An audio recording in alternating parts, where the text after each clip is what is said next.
Hey, welcome back to another Abs Weekly Report with the hockey coach Francis directly for the Before Country at 10 on amazing great Sunday night, November 24th, 2024. Hopefully, an amazing great weekend.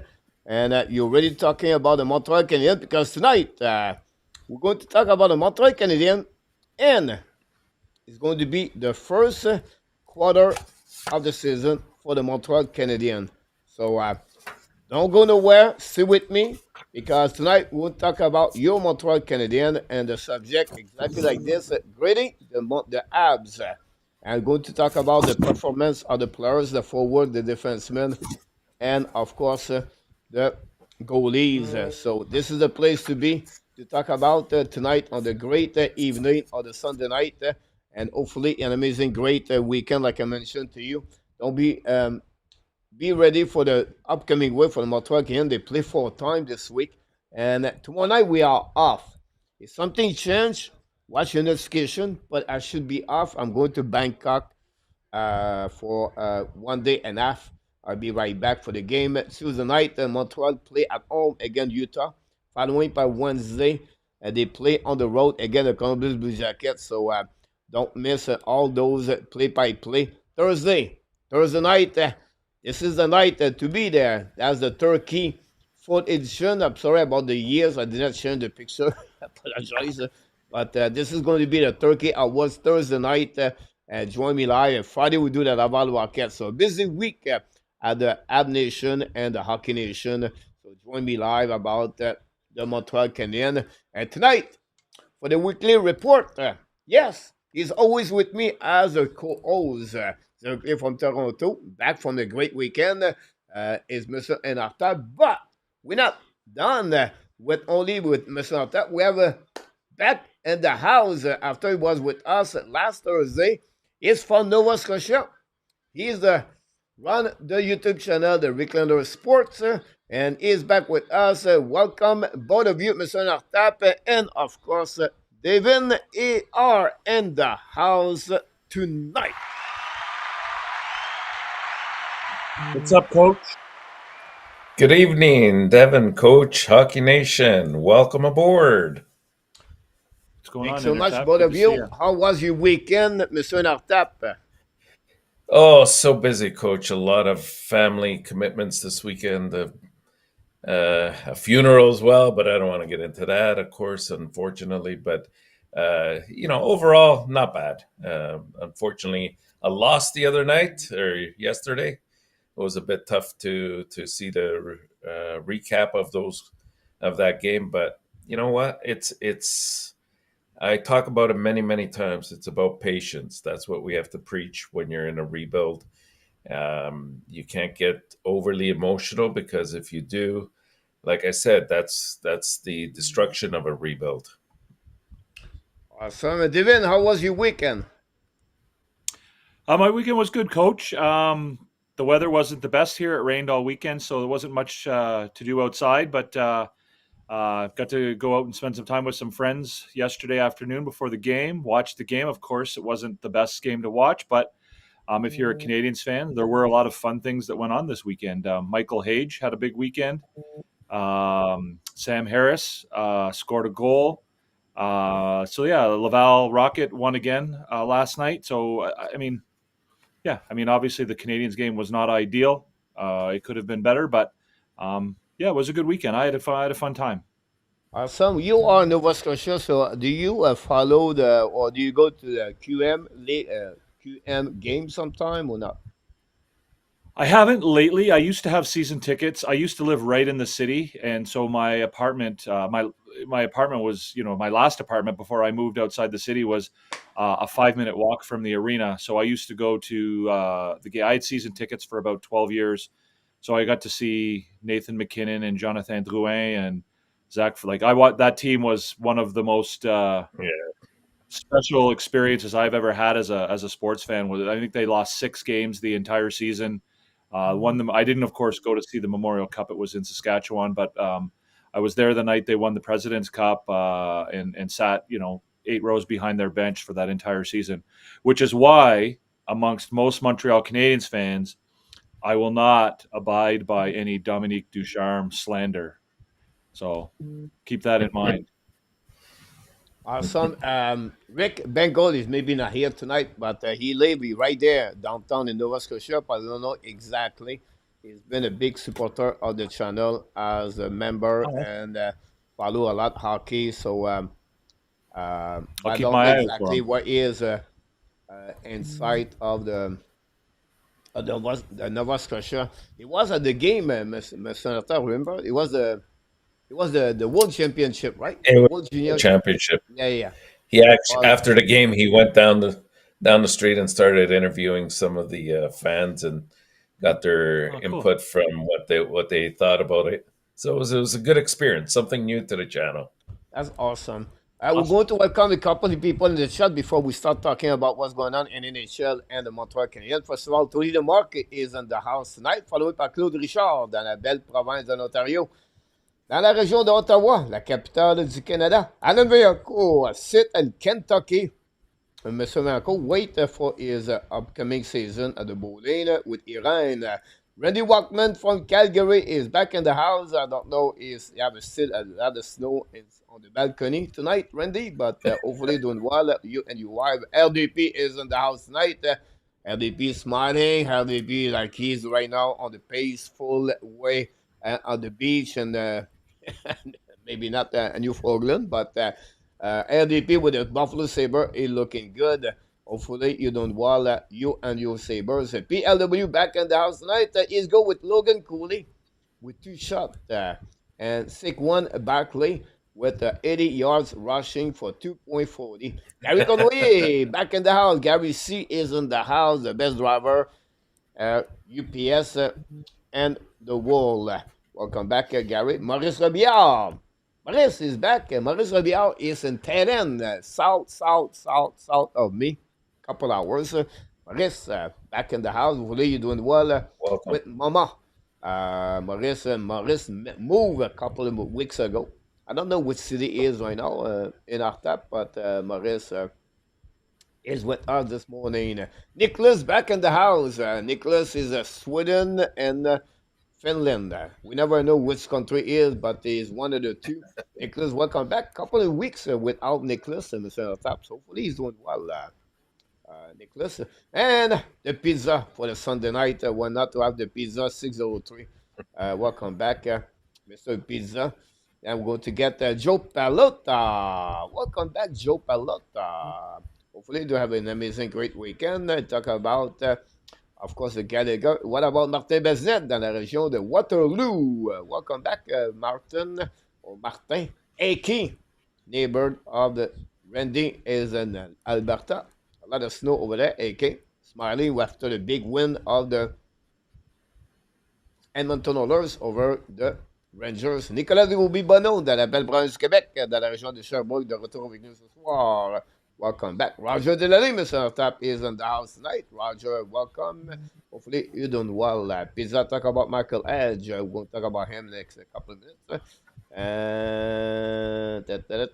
That's just right. Alain Miaco. Where is Marco? Marco is a night with a wife for the before the beginning of the week. After that, he disappear or she disappear. Mark Elliott is You have in to the make her house tonight. happy. Hopefully you're doing well, Mark Elliott. Hopefully you have an amazing, great weekend, Mark. RJ Calabo knocked the door with all the news around the Montreal, around the NHL and the Montreal Canadiens. Welcome back, RJ Calabo from New Jersey. RJ ready to rock and roll tonight. So that's what we got so far. Hopefully you doing well, everybody. And don't forget, please click on the likes and that's starting to talk about the NHL and the big news of the day. Honestly, it was what, coach? It was not that one. It was this one. The Blues. Culture. The Blues. Fire Drew Bannister and take them what couple of days. They hire Jim Montgomery a 5 years contract. So first reaction, Mr. Enortap, about that signature of the new head coach of the Blues. Yeah, when we chatted about it this morning, Coach, I was shocked. I knew Montgomery would at some point be picked up. I didn't expect it to be Drew Bannister with St. Louis. That kind of took me a bit off kilter. I didn't expect that from St. Louis, but you know what? They probably saw the opportunity to pick up a very good coach, and his record speaks for itself. So why not? They went for it. David?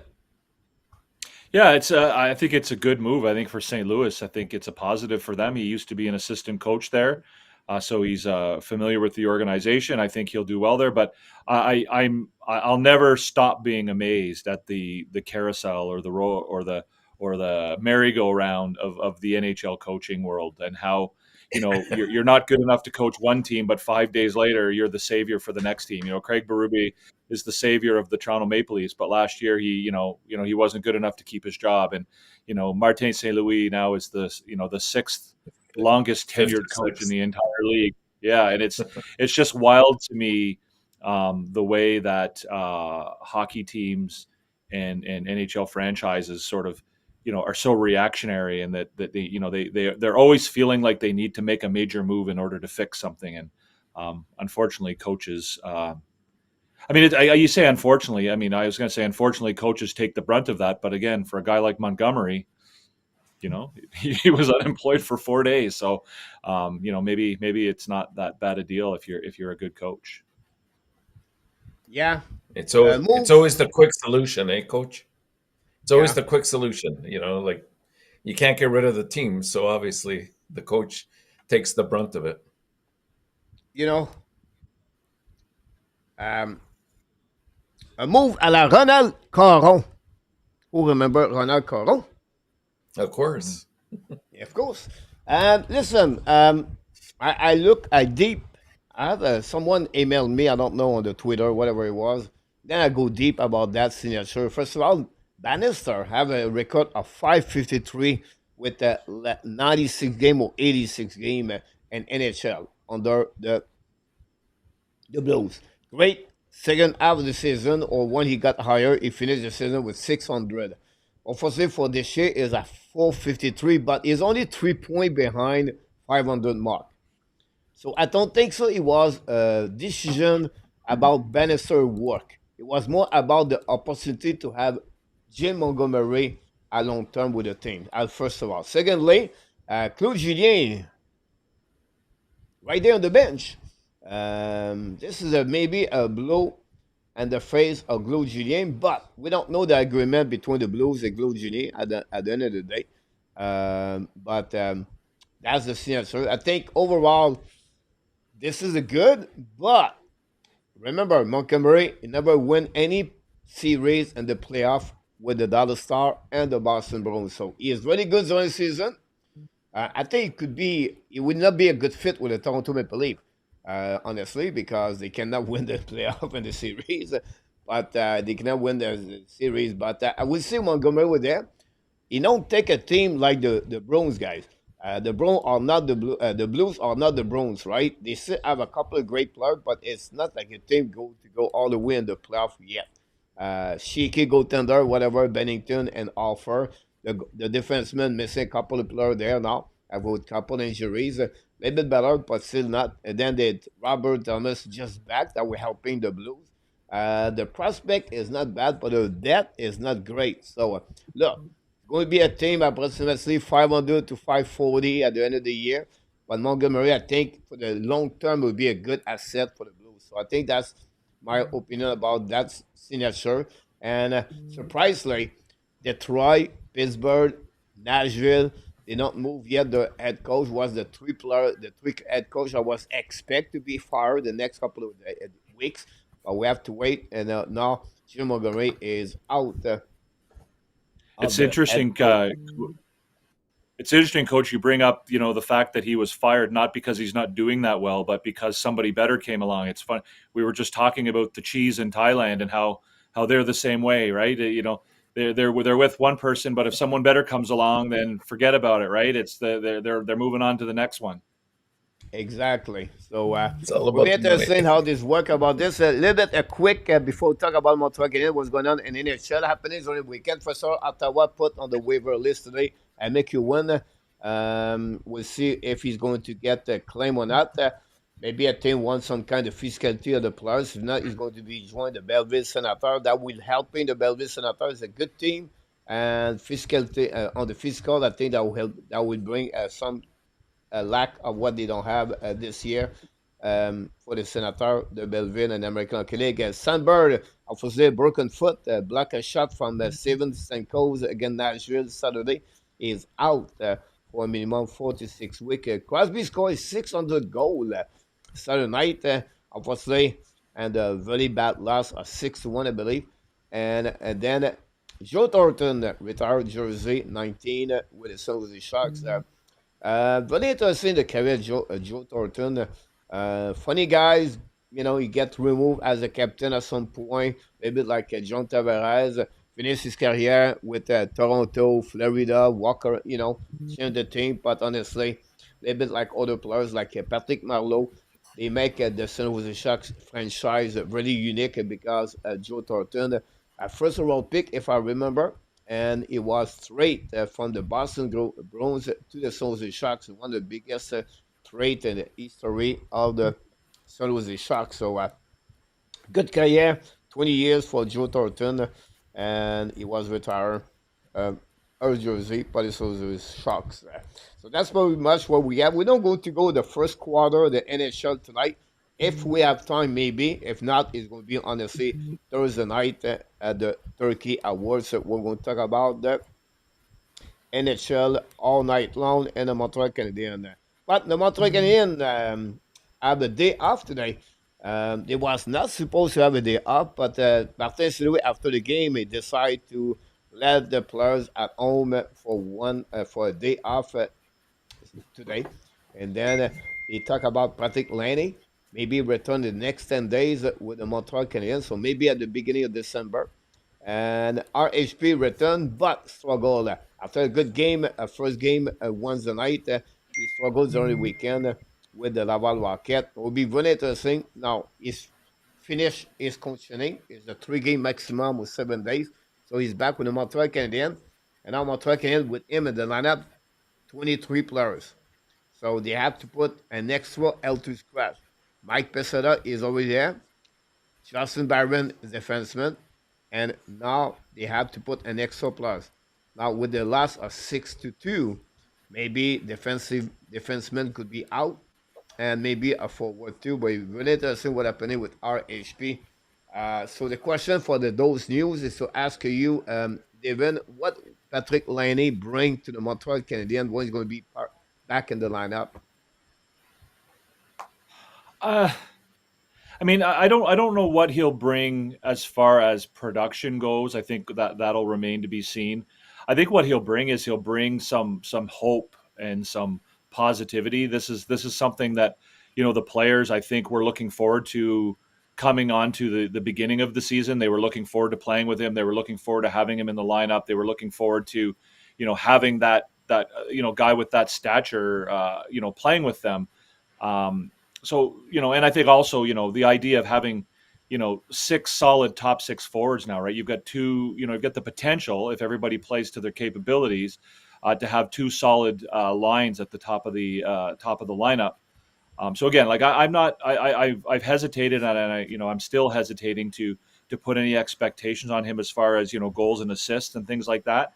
But I just think that him being in the lineup and him being on the ice will sort of bring that sort of optimism and that positivity and those vibes that the team was hoping to have going into the regular season, and all of a sudden that was sort of dashed, early in the preseason. So I'm looking forward to them sort of, and what's ailing the Canadians right now is very much mental, right? It's not there's not a lot of physical issues with the team for the first time in a long time. So I think it will help them mentally and their mindset going into the games, having Line A back in the lineup. I think that will be the biggest impact that he'll have. Thank you, Devin. Mr. Enortap, I'm going to share a question for you. What the RHB is going not to bring Montreal Canadiens, but do you think he will get play right away when he's going to be ready, or you think he will wait longer? I think it'll be a while, to be honest. I mean, any player coming back from a serious injury like both Line A, RHP. We're seeing it with Doc. It takes time to get back into not just the physical readiness that you need for the game, but the mental aspect of it. Right? We're seeing players struggle because either the timing's not right or there's just that. Inability just to get back to where you were, and you set those expectations high for yourself, and then when you don't meet them initially, for whatever reason, there's that letdown. And I think that's what we're kind of seeing in Doc's case. I think he's his own worst enemy. He's in his own mind. But I think RHP could help out on the fourth line, like we've seen when he first came up in Montreal. He was like a dynamite stick, and he was even putting the odd goals in here and there. Like that's what he can offer you, that a bit of physicality as well. I mean, he doesn't have the size that some other guys can bring, but uh, the only thing I would say is I don't see it happen immediately. It's not going to be something more immediate like Laney coming into the lineup. I think it's something that'll be gradual. If he's doing okay in Laval, then in his conditioning stint, then they'll bring him up. Otherwise, let him get back into proper game shape for him and readiness. Awesome. JF, welcome back. Excel is in the house. Zeph Lecab knocked the door. Luc Fortin is with us. Rain also. If I miss your name, I apologize. Welcome, everybody. Don't forget, please, to click on the like. And we're going to start with the Ab Weekly Recap. 1-1-0, 2 points this week. 5 goals, 4, 6 against, -1. Now they are back at the bottom. 8, 16, and 31st. We want to congratulate Rick Cleaner, Mr. David, select the 2 points last week with Dan Asham and Joe. Now we're going to say Joe Paletta or Joe Manella. I cannot remember. But there's one of the two of them. But there was they predict the week of the Montreal Canadiens. Last week they played only 2 games. So let's review more the game of last night. Because during the week, we're always talking about the game happening, and we did again in Montreal. But last night, lost by the score 6-2. And Enortap, what do you think about that performance of the Montreal Canadiens? Well, it's unfortunate that it came at the sort of the footsteps of a very good game that they had played previously against Edmonton, probably or arguably their best game of the season. And you saw what the potential could be for this team. And it's not, you know what, in all fairness, I know the score was 6-2, but I don't think that was really indicative of the game. I thought that Montreal sort of, with the exception of that, I'd say 10 to 13 minute time slot in the second period where they kind of lost sight of what was going on, and Vegas kind of poured it on and scored 5 unanswered goals, and it took an effect on them. But I thought they came back strong in the third period. They didn't give up. They played a tough second period. They got a couple nice goals there as well. They took the puck to the net, as we saw there with Gallagher, and that nice find from to find Heineman on the weak side was a nice example of what they're supposed to be doing. But a loss is a loss at the end of the day. You hope you move on from that and you don't linger on it. Well said about that, Mr. Devin. Yeah, I mean, I did notice that you weren't on my show last night, Enortap, but you just That was basically said exactly what I. Yeah, you basically said exactly what I said last night. But for that 10 to 13 minute period in the second the Canadiens very much held their own with one of the better teams in the league. I think I think you would probably say that Vegas was a little better than them in the first period, but they certainly held their own, and Sam Montembeault looked really good in that first period. And I think they were the better team in the third period. Now, you could argue that Vegas maybe took their foot off the pedal in the third period a little bit, which allowed Montreal to look better than they did. But I agree with you. It was a situation where the Canadiens kind of found themselves in a bit of a spin cycle a little bit, and they don't really have the the capacity to pull themselves out of those situations right now. And when we talk about the mental side of the game, and we talk about them learning how to win, those are the types of things that the ability to reset when things are going really really badly, the ability to adapt, the ability to adjust, the ability to not sort of fall deeper into that hole. We've seen that from them all year, right?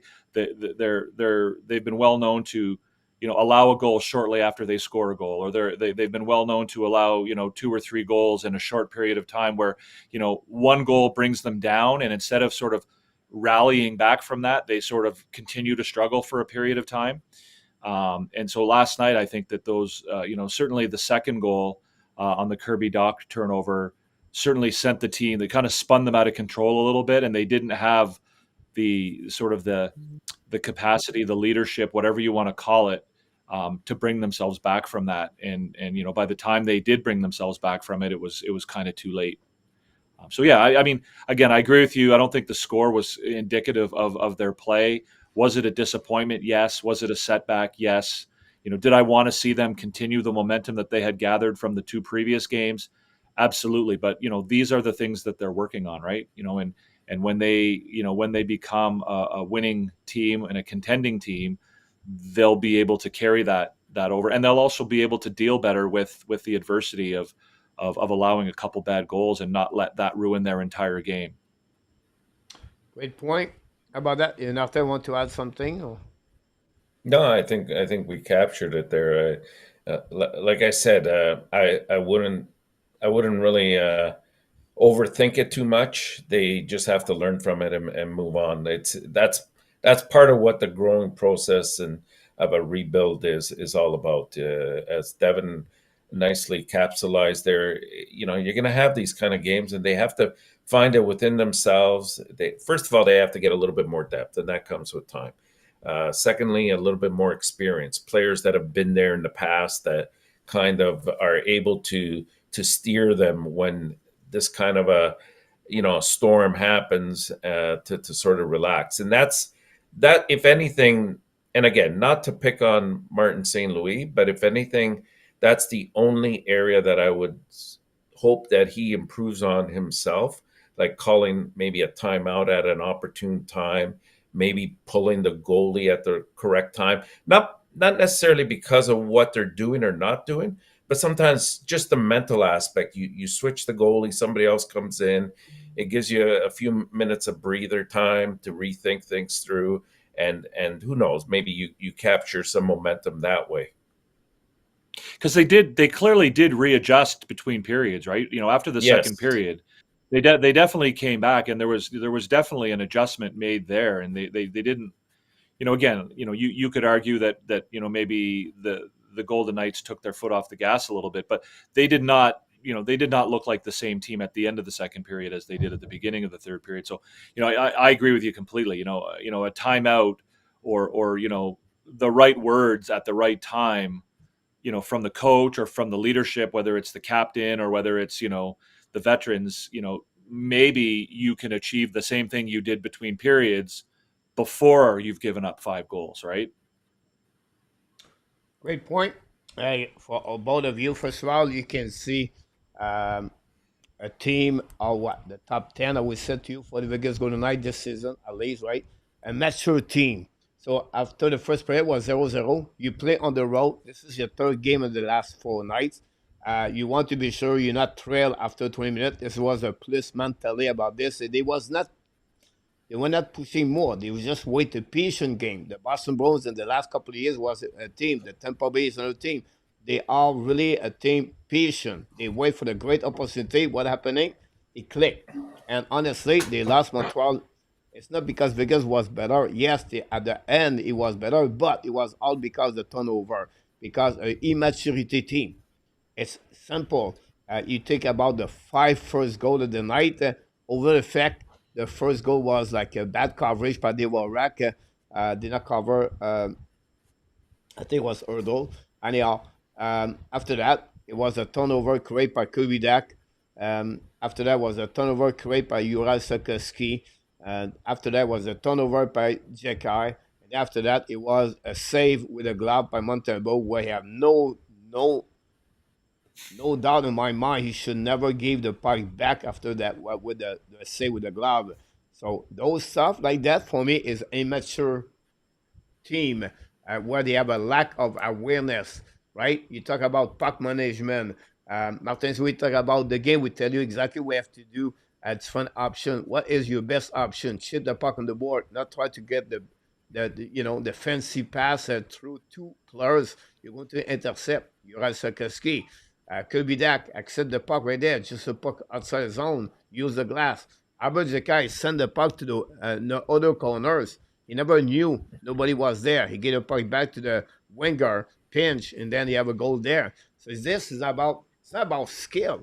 It's about awareness. And that's what happened with a young team. And they are not the only team you can see in the young team rebuilding. They do this every on the most consistency year after year because they are not mature yet. It's just a learning process.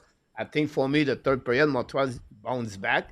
Now the Vegas was honestly it was not said we don't need to give 5 goals now. We just to be sure we don't give more at 1 or 2 goals. And they did exactly. They shot only 3 times. They just managed the puck to let the clock go down all the way to the end, and they won the game. But this is another period of fight tonight, guys. At the grading for the Montreal, I have a ton of stats. I searched for personal for 3 hours. Where you're going to be shocked to see those stats per period, how they get dominate, how many times they gave a goal after 2 minutes. What they've been said when they gave first goal, they gave another goal back to back. It's shocking to Yeah. see that. I used a 2 minute clock to give that stat over there. So at the end of the day, it's nothing wrong with that. It's part of the rebuilding.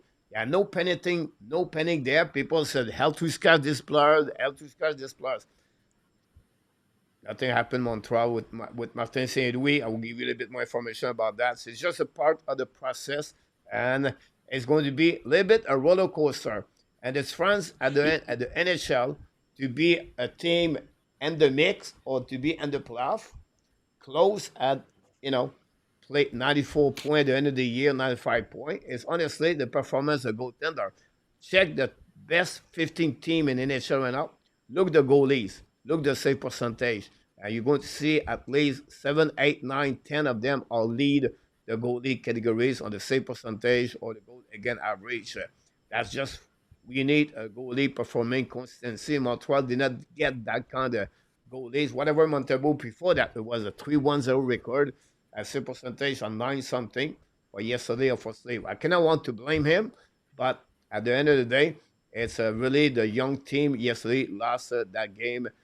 That's obviously happening for the Montreal. It will happen again this year uh, with over the team Utah got the lead by 1 goal now, 3-2. Apologize. You bring up a really good point, Coach. Like the you know the distinction or the difference or the looking at those two teams last night, right? Here you have Vegas, that's a veteran team. They know how to win. They've been there, done that. They come into Montreal. I believe they play. This was going to be their third game in 4 nights.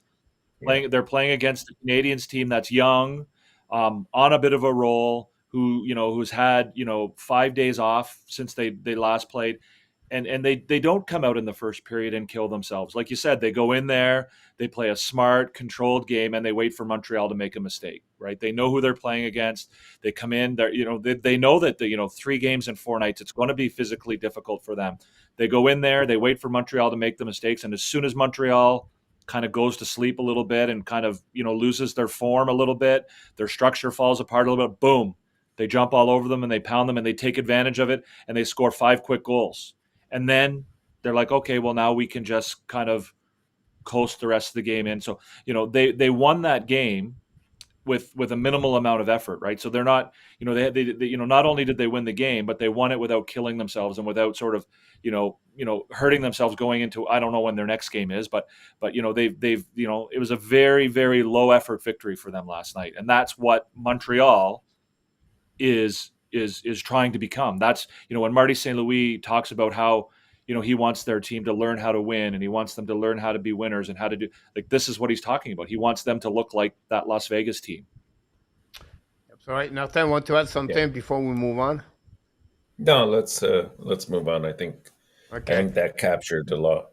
Usually, guys, we do a stood out players and obscure and office, right?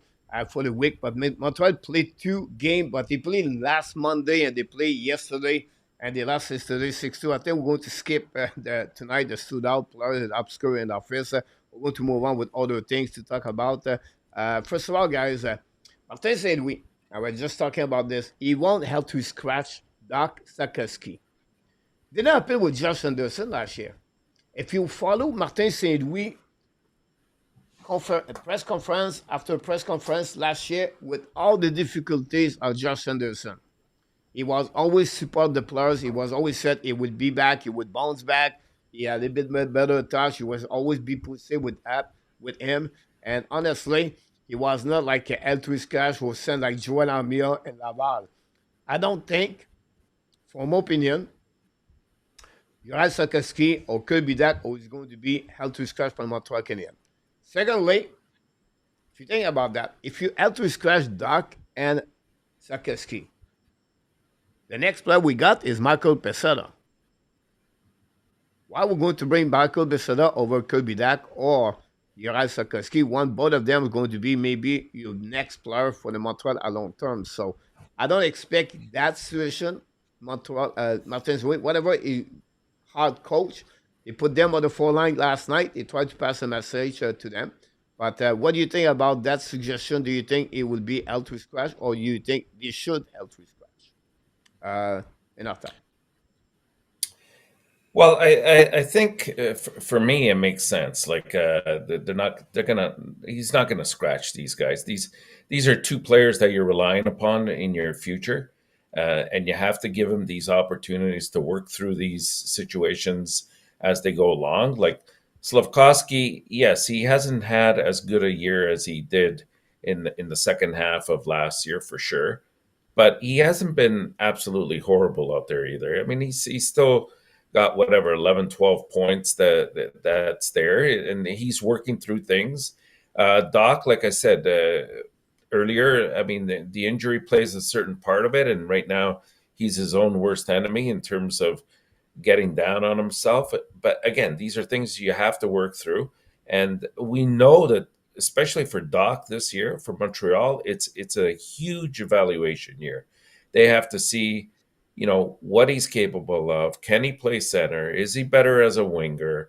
Will he get the same physicality that he had in his game a couple years ago? I thought that was really a good trademark of his game that we haven't seen too much this year.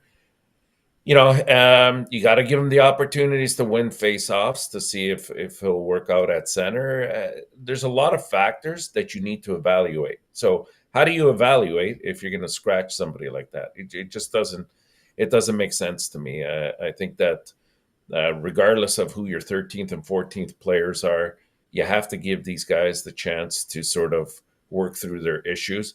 And with Slavkovsky, my own personal preference, I would put Slavkovsky back on the first line with Caulfield and Suzuki. I think there was good chemistry with them last year, and I want to see that continue. It wasn't bad this year. I think that they were the 3 top leading scorers at one point, and why not, try to give them that opportunity to continue with that chemistry that they have with the 3 of them. So we'll see what happens, but I would not scratch him either. Evan. Yeah, I mean, I don't. I mean, one, I don't think that's the way Marty St. Louis coaches. Two, I don't think it will help either of those guys. I don't think that Slavkovsky has played badly. I'm not sure, where the panic that is coming from with Slavkovsky. I think on most nights this year, he's been one of their better forwards. Now, people might disagree with me on that, but I think that the statistics would back that up. Is he showing the progression and turning into the point per game guy that everybody was hoping he would be? Well, no, that's not happening as quickly. But I think on most nights, Slavkovsky has been one of the 3 best forwards on this team. So I'm not sure where the panic with Slavkovsky comes from.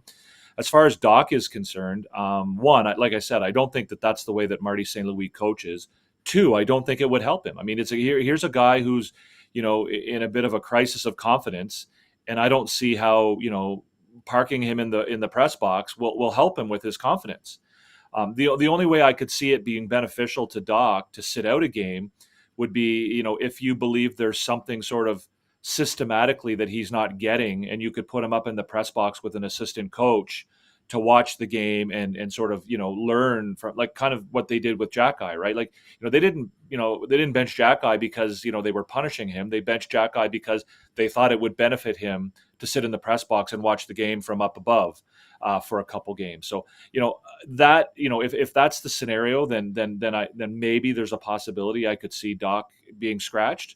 But beyond that, I don't see the need for it. I don't see I don't see Marty St. Louis changing his coaching philosophy at this point in this circumstance. I don't see it. And again, I don't think it would help Doc at all. I think for Doc, you make a really good point. Enortap is put the old lines back together. Like this reaction that so many NHL coaches, including Marty St. Louis, even last night, like the idea that you're going to sort of introduce unfamiliarity with your line mates to an already confused situation. Your team is struggling and having a hard time figuring themselves out. Okay, well, now all of a sudden I'm going to throw the lines into a blender, and you're going to be playing with a guy who you're not used to playing with. I don't understand the philosophy behind that. I've never ever really seen it work, but it seems to be something that coaches sort of do across the board. So I'm not a big fan of sending messages, whether it's by benching players or by putting them in the press box or by putting them down the lineup as far as lines are concerned. So I'm not a fan of it, and I really don't see it happening, but I wouldn't be in favor of it happening either. Yeah, well said about that, Devin. I was just checking the chat about this. So let's move on, guys, for the subject of the night. The ad report card grading first quarter of the Montreal Canadiens. So what I did, we're not going to go, guys, player by players. We can talk about this in the chat, of course. We go by position. I think it would be better, and that would be easier anyway for everybody. And we're going to give you all the grading for everyone. And I have to get there, guys. And Devin, you're not going to be there for the next 30 seconds until I find you. Right there. There we go. So I'm that's big. I'm happening easy to about this. find. Grading for the Canadian guys. First of all, I'm going to give you some stats. The team stat on the face-off. Montreal Canadiens are 47.8, 26 in NHL. On the power play, when they have a face-off, they are 28 at 46.2. Face-off are short and good. They are 20 at 43.7. When they start the face-off on the offensive side, they are 24. And the best for them, they are 49.7 on the face-off. On defensive zone coverage, they are 18. Now, the goal for, they have an average of 2.80. They are 19 in the NHL. This is a bit higher compared last season for them. But they are the worst in NHL, just in front of the Pittsburgh Penguins at goal again at 3.80. This is too high. You can see it's front shot of 1 goal per game. Goal for again, a goal again, a goal for again, goal again. So, I'm sorry. The power play is 11 in NHL, 22.4, and the PK is 8. The special team is excellent for the Montreal Canadiens. And then the shot per game of Montreal are 24.2. They are last in NHL. And the shot against, they are 28. They gave 30.1. But honestly, this is a two-step where the Montreal already, they gave too many, they don't shoot a lot of puck on the net. So, my point of view tonight, guys, is about the forward for the Montreal Canadiens now. I don't know if I get this one over there. Montreal Canadiens performance as the forward. Suzuki, 7 goals, 12 assists, 19 points, lead the Montreal Canadiens. Caulfield lead the goal with 12. He has 16 points. Gallagher is 8 goals, 4 assists for 12 points. Henneman, Anderson, Evans, and Newhook, all of them are 4 goals since the beginning of the season for a total of 12. The rest of the bottom 6 and plus this in and out are only 7 goals. And that's including, honestly, like Deborak and then we have also Condoda and everybody else. Dak Sakeski, 1 goal each in the beginning of the season. The forward scored 50 goals this year. 14 of them are on the power play. That gave them a 5 versus 5, 36 goal. And I forgot to mention that they are 27 in NHL at 5 versus 5 goal for the Montreal Canadiens. So put this all together, guys. This is what we got as a forward. I give you a bit more stat for the Montreal Canadiens. I'm going to talk about the Montreal at the end, but I want now to give us a grading and a little bit your comments about the performance of the forwards since the beginning of the season, Mr. Enortap. Well, I think you captured quite a few things there, Coach. Uh, I mean, I look at it and I see the special teams have improved this year. When you look at the earlier, you were showing both their power play and their penalty kill, and when you sum them up, they're at about 105 between the two. So that's not bad. Like as soon as you get around the 110 to 115 mark, that's playoff material right there. So I'm not displeased with that. I think that's they've made good progression in that regard. I think the key thing there is the 5 by 5, 5 on 5. Their play on 5 on 5 has not been ideal. I think there's parts of their. I think part of it might be it took a while also to adjust to their defensive structure. They've gotten much better at it lately, but there's still a lot of work to be done there, and that's what's caused a lot of the goals against. I I think also the defense this year hasn't, from an offensive perspective, hasn't contributed as much as last year, and that's kind of hurt their production. Although their goals for and their shots for have improved a little bit from last year.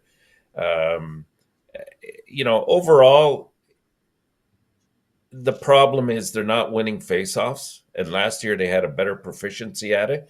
You can claim that they had Monahan, who's a very good playoff or face-off player, and wins a lot of his shares of face-offs. This year, we're not seeing that with proficiency. So what's happening is, as soon as you lose possession of the puck, you're already in defensive mode. So your offense never really gets an opportunity to set up and sort of take the play to the opposing team, and those are just a handful of things that I've seen that have contributed to this.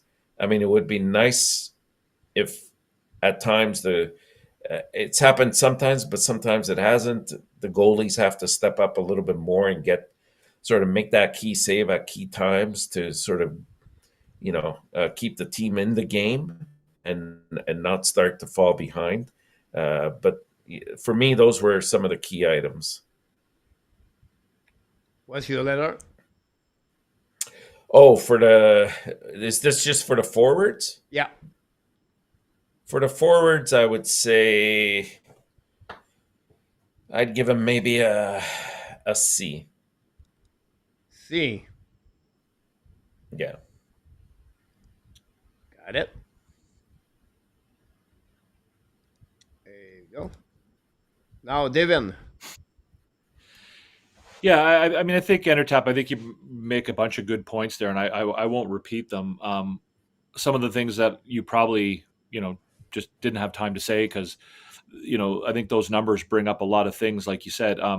I think the defensive numbers have been on the rise the last few games, and I think we'll see that continue. I think that them being worst in the league for goals against, I don't think is something that is going to stick around for much longer.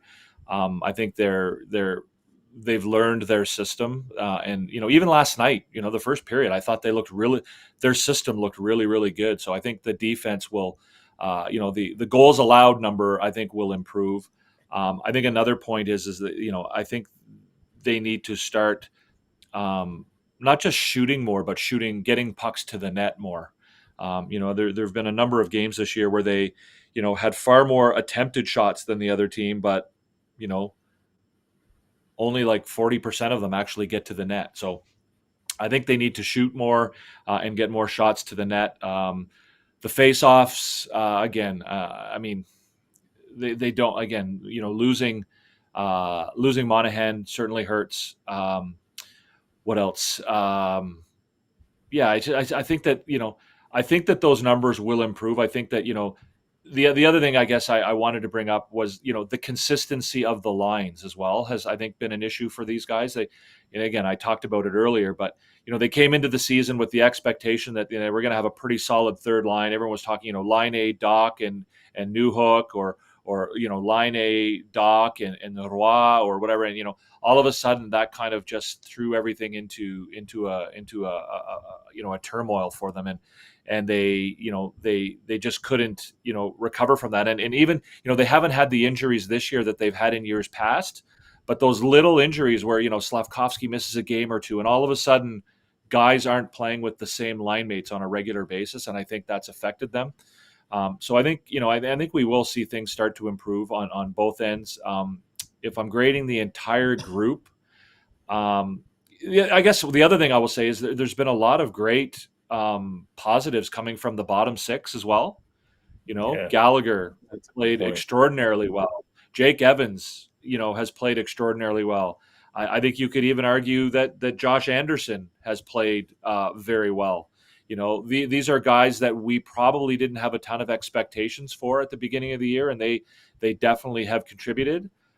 So when things start rolling, the idea, if we can get that second line sorted out, I think things can really start moving forward. So I'm going to give them a B minus, one to be a little bit different, and two just as recognition for the contributions that have come from the bottom six, from particularly those three individuals.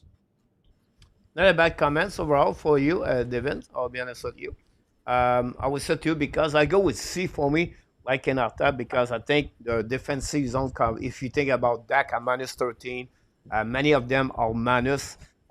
You balance that, and you can see that because you can always blame the goalies and the defensemen, but you need to have a better support from the forward. And with the system for many games, they're struggling with on the defensive zone coverage. Now the goal for is at 2.8. Couple of players are there, but still, if you think about that, uh, you know, your two best player or the two players they was expect to at least have a better year, Sakoski and Dak at one goal. And we talk about the group, right? We're not talking about one specific players. This is a problem. And then the lack, like you mentioned, the second line. That's the reason I've said I would go with C for the forward for the Montreal. I can go deeper, but you guys, you've already overview the performance of the forward. Now on the defensive side, Montreal Canadiens. Uh, on the offensive or the defensive men, they have only 6 goals this year, and two of them, uh, Jekai, not Jekai, but Mayu and Barron, are not honestly with the Montreal Canadiens game after game. So they have only 4 goals. One of the 4 goals is on the power play.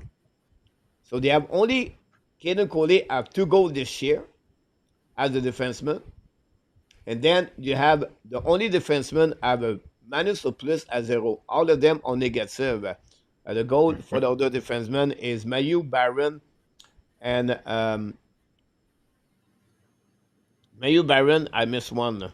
Strobel score another one, and Madison. So that's all for the Montreal Canadiens. Um, Hudson, Jekai, Savard, 0 goal. And then you have only 1 goal on power play this year from the duo Madison and Hudson. I'm just talking about offensive side. Hudson is minus 12 and Madison is minus 9. But how many defensemen struggling with a turnover, gave away puck? I did not go those stats, honestly, and the way they perform. So this is a fragile core of the defensemen. That's the reason they gave 3.80, part with the goalie's performance. But this is not good enough, honestly. I think the expectation at the beginning of the season was better.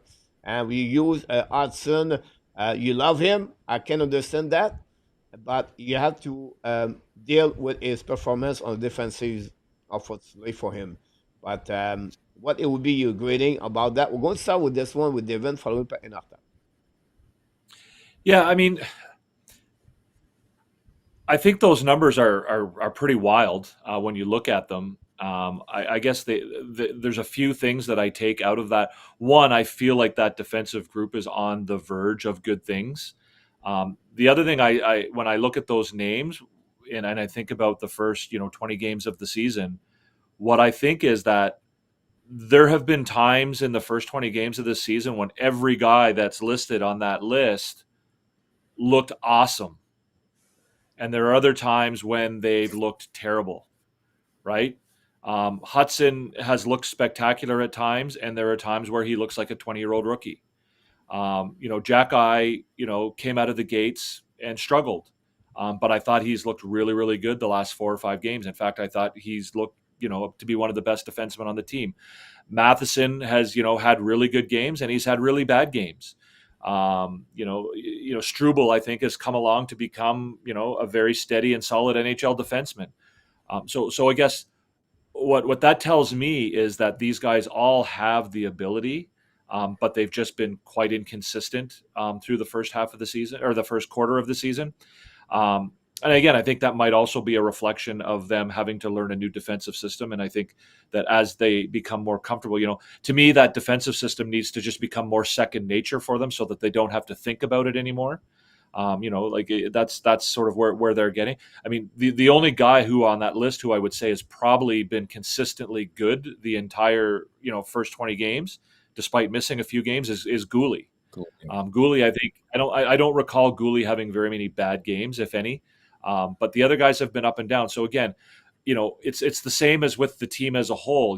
They're inconsistent. Consistency is one of the last things that comes to a young hockey player. Once these guys are good more often than they're bad, I think we'll see this group improve. If I have to give them a grade right now, I'm probably going to give them, mainly because as you said earlier, Coach, they were last in the league in goals against, which is not an enviable stat. I'm going to give them I'm struggling between a D and a C minus.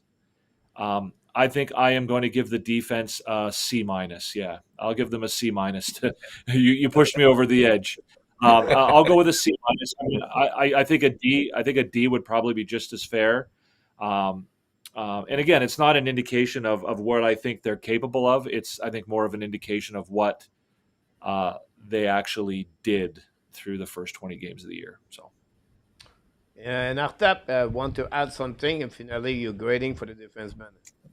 Yeah, Devin, you brought up some really valid points there. I think the most consistent part has been the inconsistency with the defense. But isn't that the definition? Like, you look at the 7 defensemen that they have, 5 of them have less than 2 years experience, and that's to be expected when you put them all on one roster. And they're also, we haven't, because of injuries with Barron and at times Gooley, and some of the bringing in a Struble and Barron and Jack Eye at different times, we haven't had that consistency with the pairings, and that makes I think that makes a huge difference, because you have to really know your partner really well to sort of know who can take a risk, who can cover, what their tendencies are. And that's what's led to a lot of the minuses that you see. I don't pay a lot of attention to that, especially when you look at somebody like Hudson. I mean, the guy's, I think he's averaging over 22 minutes a game right now as a rookie. Of course, he's going to make mistakes, but it's the positives that he gives you that way, in my eyes, overcome a lot of those deficiencies. And I think those deficiencies he's also shown improvement in some of his defensive game as well lately, which is positive to see. I agree. I think Gooley's probably been the most consistent of the group, and I was exactly at a C minus myself, just because I want to give him a bit of a mulligan, in that they're a very young core, and it's going to take time for them to gel together. And as we said earlier, Coach,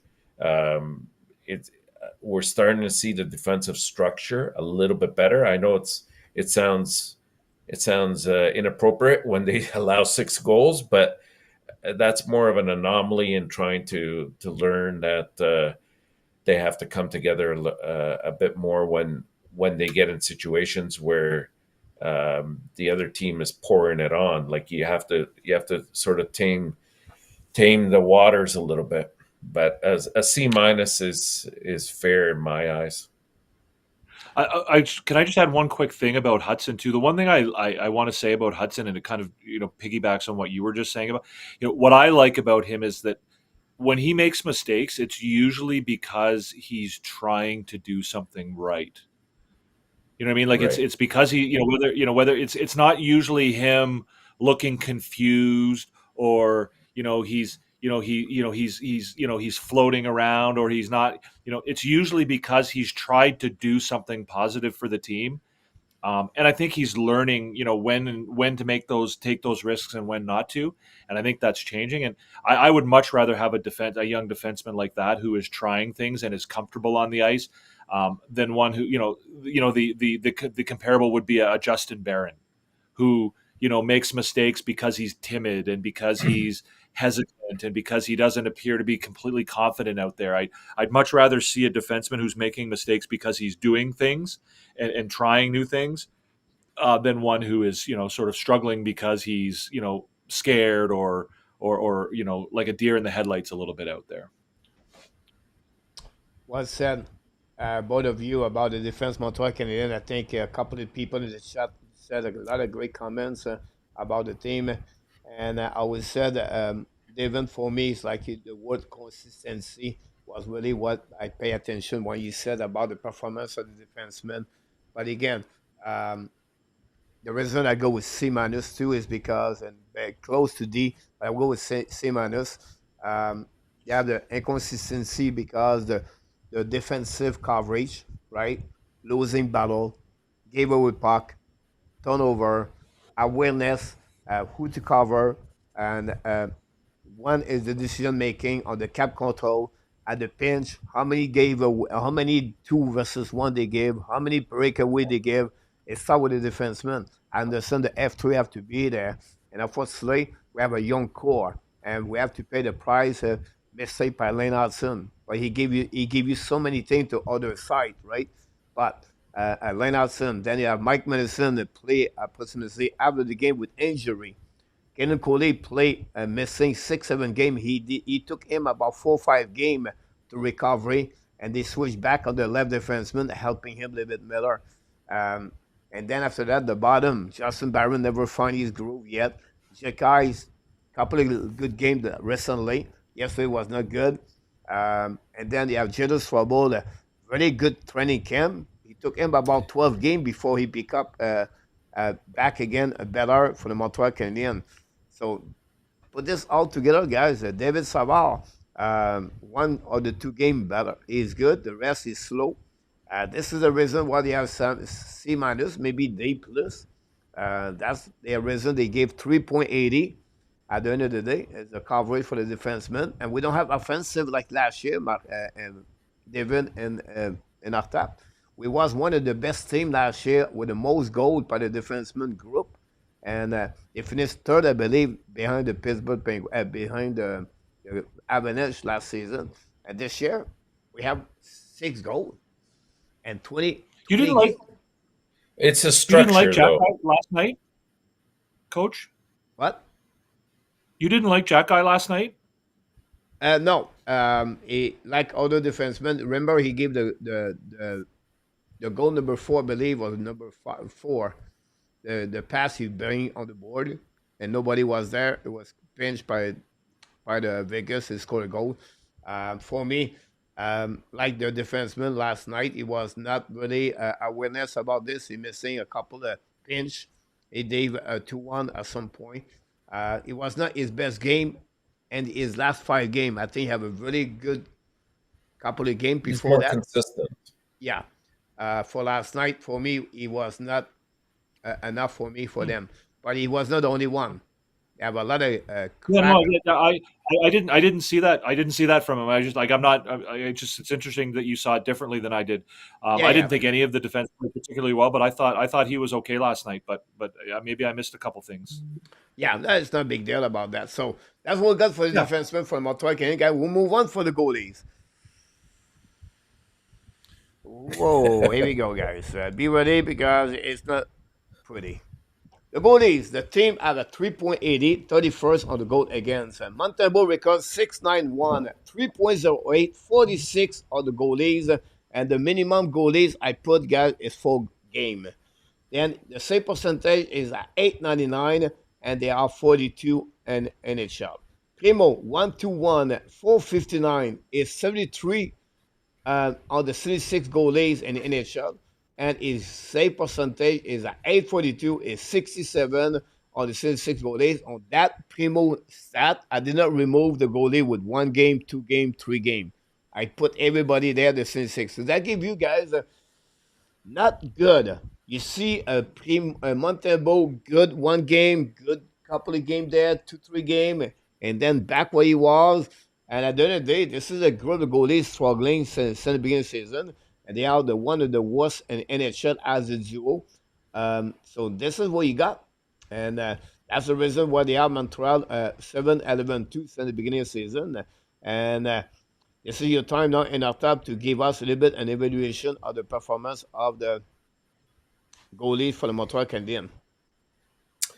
Coach, if you recall at the beginning of the year when we were making our predictions, I said, that was my biggest area of concern was the goaltending. Not because Montebon was horrible, but I mean, let's face it, they had Allen last year as well, and for all intents and purposes, he was the number one, and Montebo was the backup. I was worried about the fact that there's the fact that I think with Montebo, he lets out a lot of rebounds sometimes, and he's quick to drop to his knees. And with today's skill with NHL players, they're quick to put that puck over the shoulder and into the net, and that's where he's been probably most susceptible. As you said, he has shown flashes where he looks very, very good. I'll definitely give him that. But to me, both Montebo and Primo are to me are well in Montebo's case. I think he's a solid backup. And again, I don't want to dump on him because I think he's come a long way from being picked up on waivers to where he's at right now. But I think our future in net is down the pipeline, right? With guys like Fowler and maybe Dobesh and coming into the system later on. If I had to give a grade here, it wouldn't be a good one. I'll go with a D, and I think I'm being a little bit generous with that.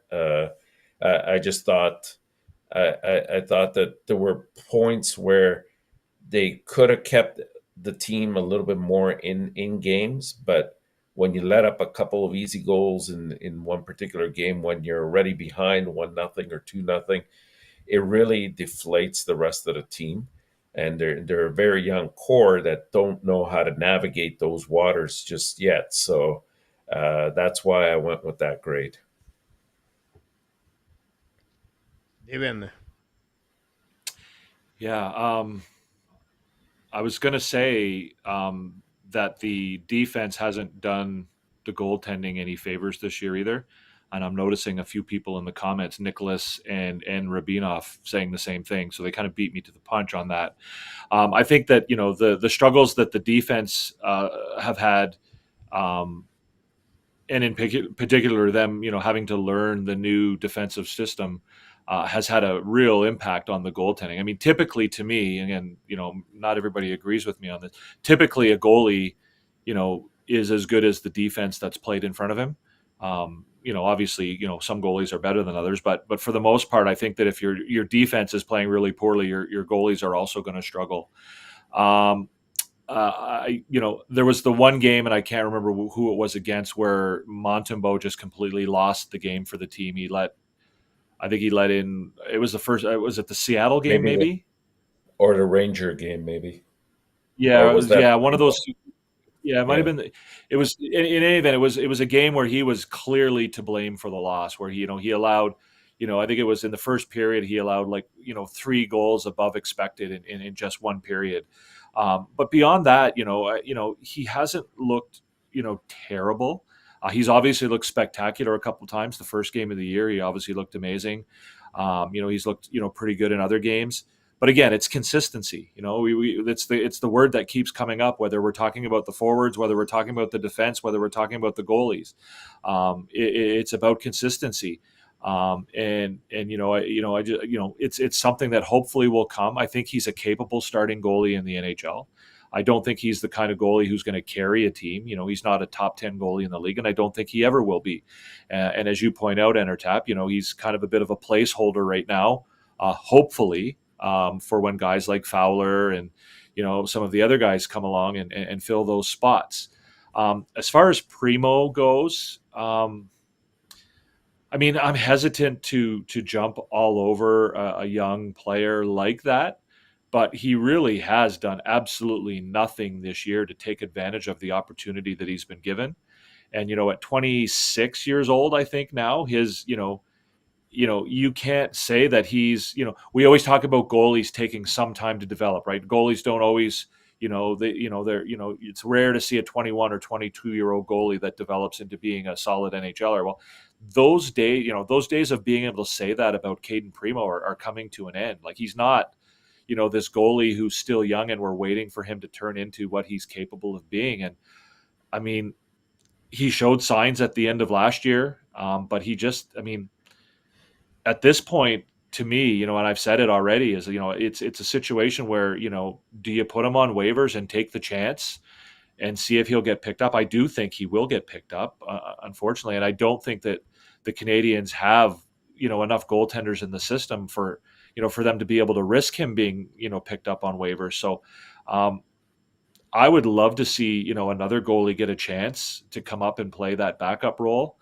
And so, if I'm breaking up the two goalies, I'm probably giving Montembeault a C and Primo an F. I don't know if we agreed whether we were allowed to give Fs or not, but I think I agree with you guys. Between the two of them, if I'm going to average it out and grade them together, I would give them a D, triple D. you know what the other fascinating thing, Devin, is even when Primo was in Laval, in his earlier years. I mean, there were moments where he sort of shined, but for the most part, he was very inconsistent there as well. And last year, he was really sheltered. Like, the games he played in were either road games, they were against perhaps the lower third of the NHL in terms of teams. So they tried to set him up for success, and it didn't look too bad. But it's a different story when you're legitimately the backup, and now you're expected, to bring in about 30 to 35 games to relieve the starter. I do have one question for both of you. In your minds, do you think that Montembeault is a legitimate number one goalie for any team, not just Montreal? Devin, Who do you want to go first? Devin. Go ahead, I'll go Devin. first. Yeah, I think he is. Again, to me, goaltending in the NHL is very dependent on the team that's in front of you. Aiden Hill won a Stanley Cup with Las Vegas. He's not an elite goalie. The Oilers went to the Stanley Cup final last year without an elite goalie. The Colorado Avalanche won the Stanley Cup a few years ago without an elite goalie. I think that Montembeault is on the same level. He's capable of being on the same level with any of those three goalies. But if you put him in front of a defense that's played the way the Canadiens defense has played in the first 20 games of this year, he's not going to look like that. Maybe on some nights he will. The answer to the question is yes. For me, he is. He's not Carey Price. He's not Igor Shesterkin. He's not a guy who's going to be a Conn Smythe Trophy winner. But on a solid team with good team defense, I think he's a very capable number one goalie in the league. Coach? Could you could find better, but again, yeah. Yeah. What do you think, Coach? Montembeau have a record of 2-6-1 against the team playoff. They have a record of 4-3-0 against the team are not in the playoff in 2024-2025. He start of this 16 game. He have 5 game with gave 4 goals, 5 goals, 6 goals, or 7 goals since the beginning of the season. You have a stretch of 3 game.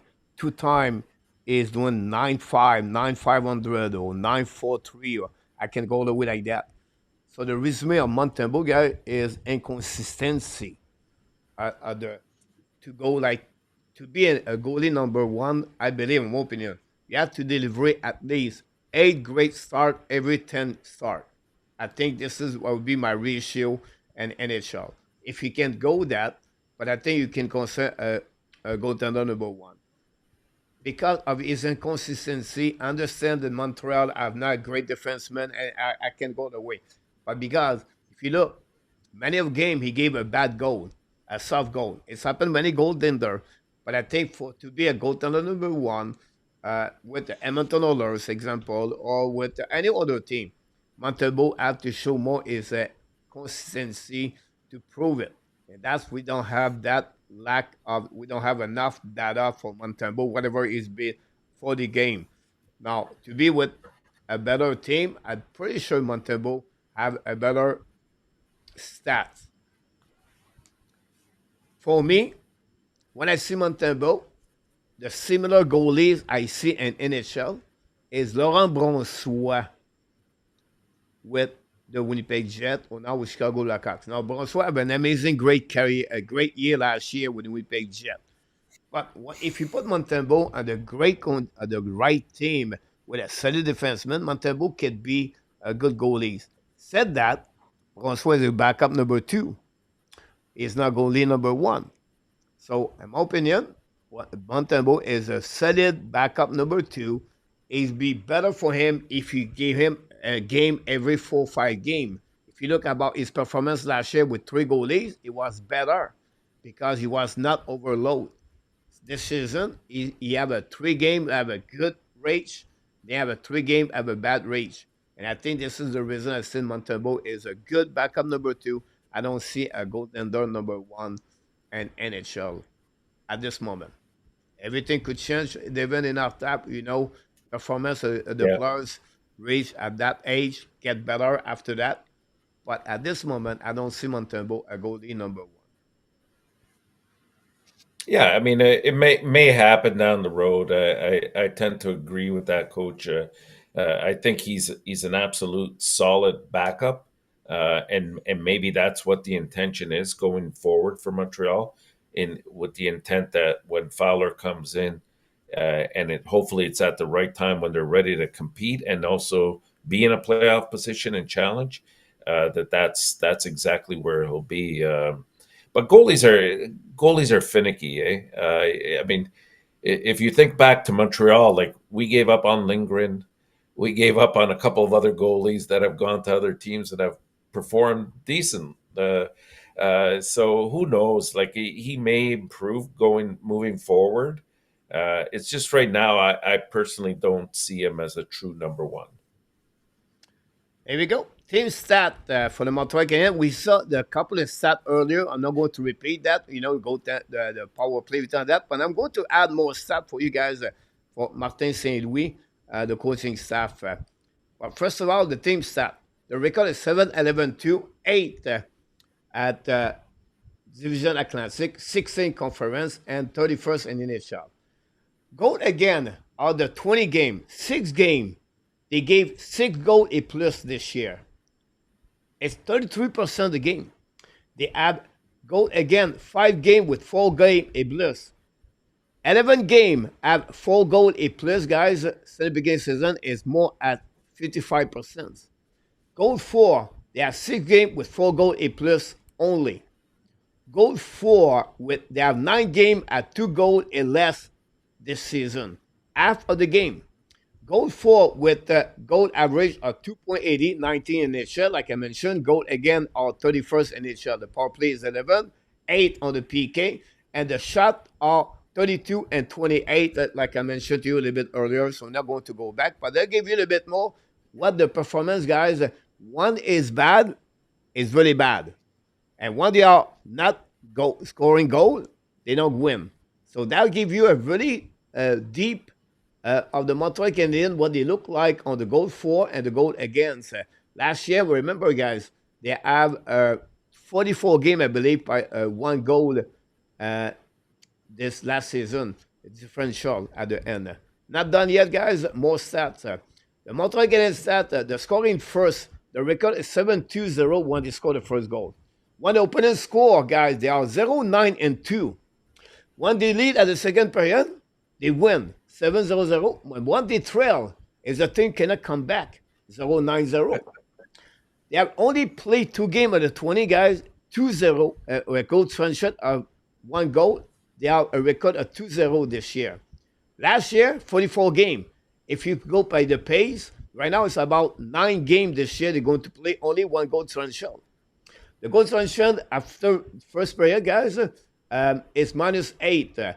They score 14 and they give 22. Second period, -6, 21-27. And the third period, guys, 22-27. And again, -5.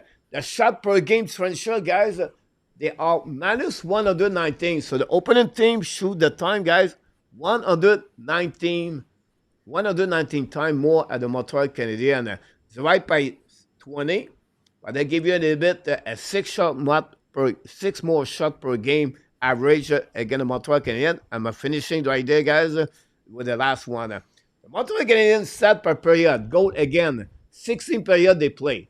20 game, 3 period, 60. And Enortap is a teacher and math, so he gave me that answer.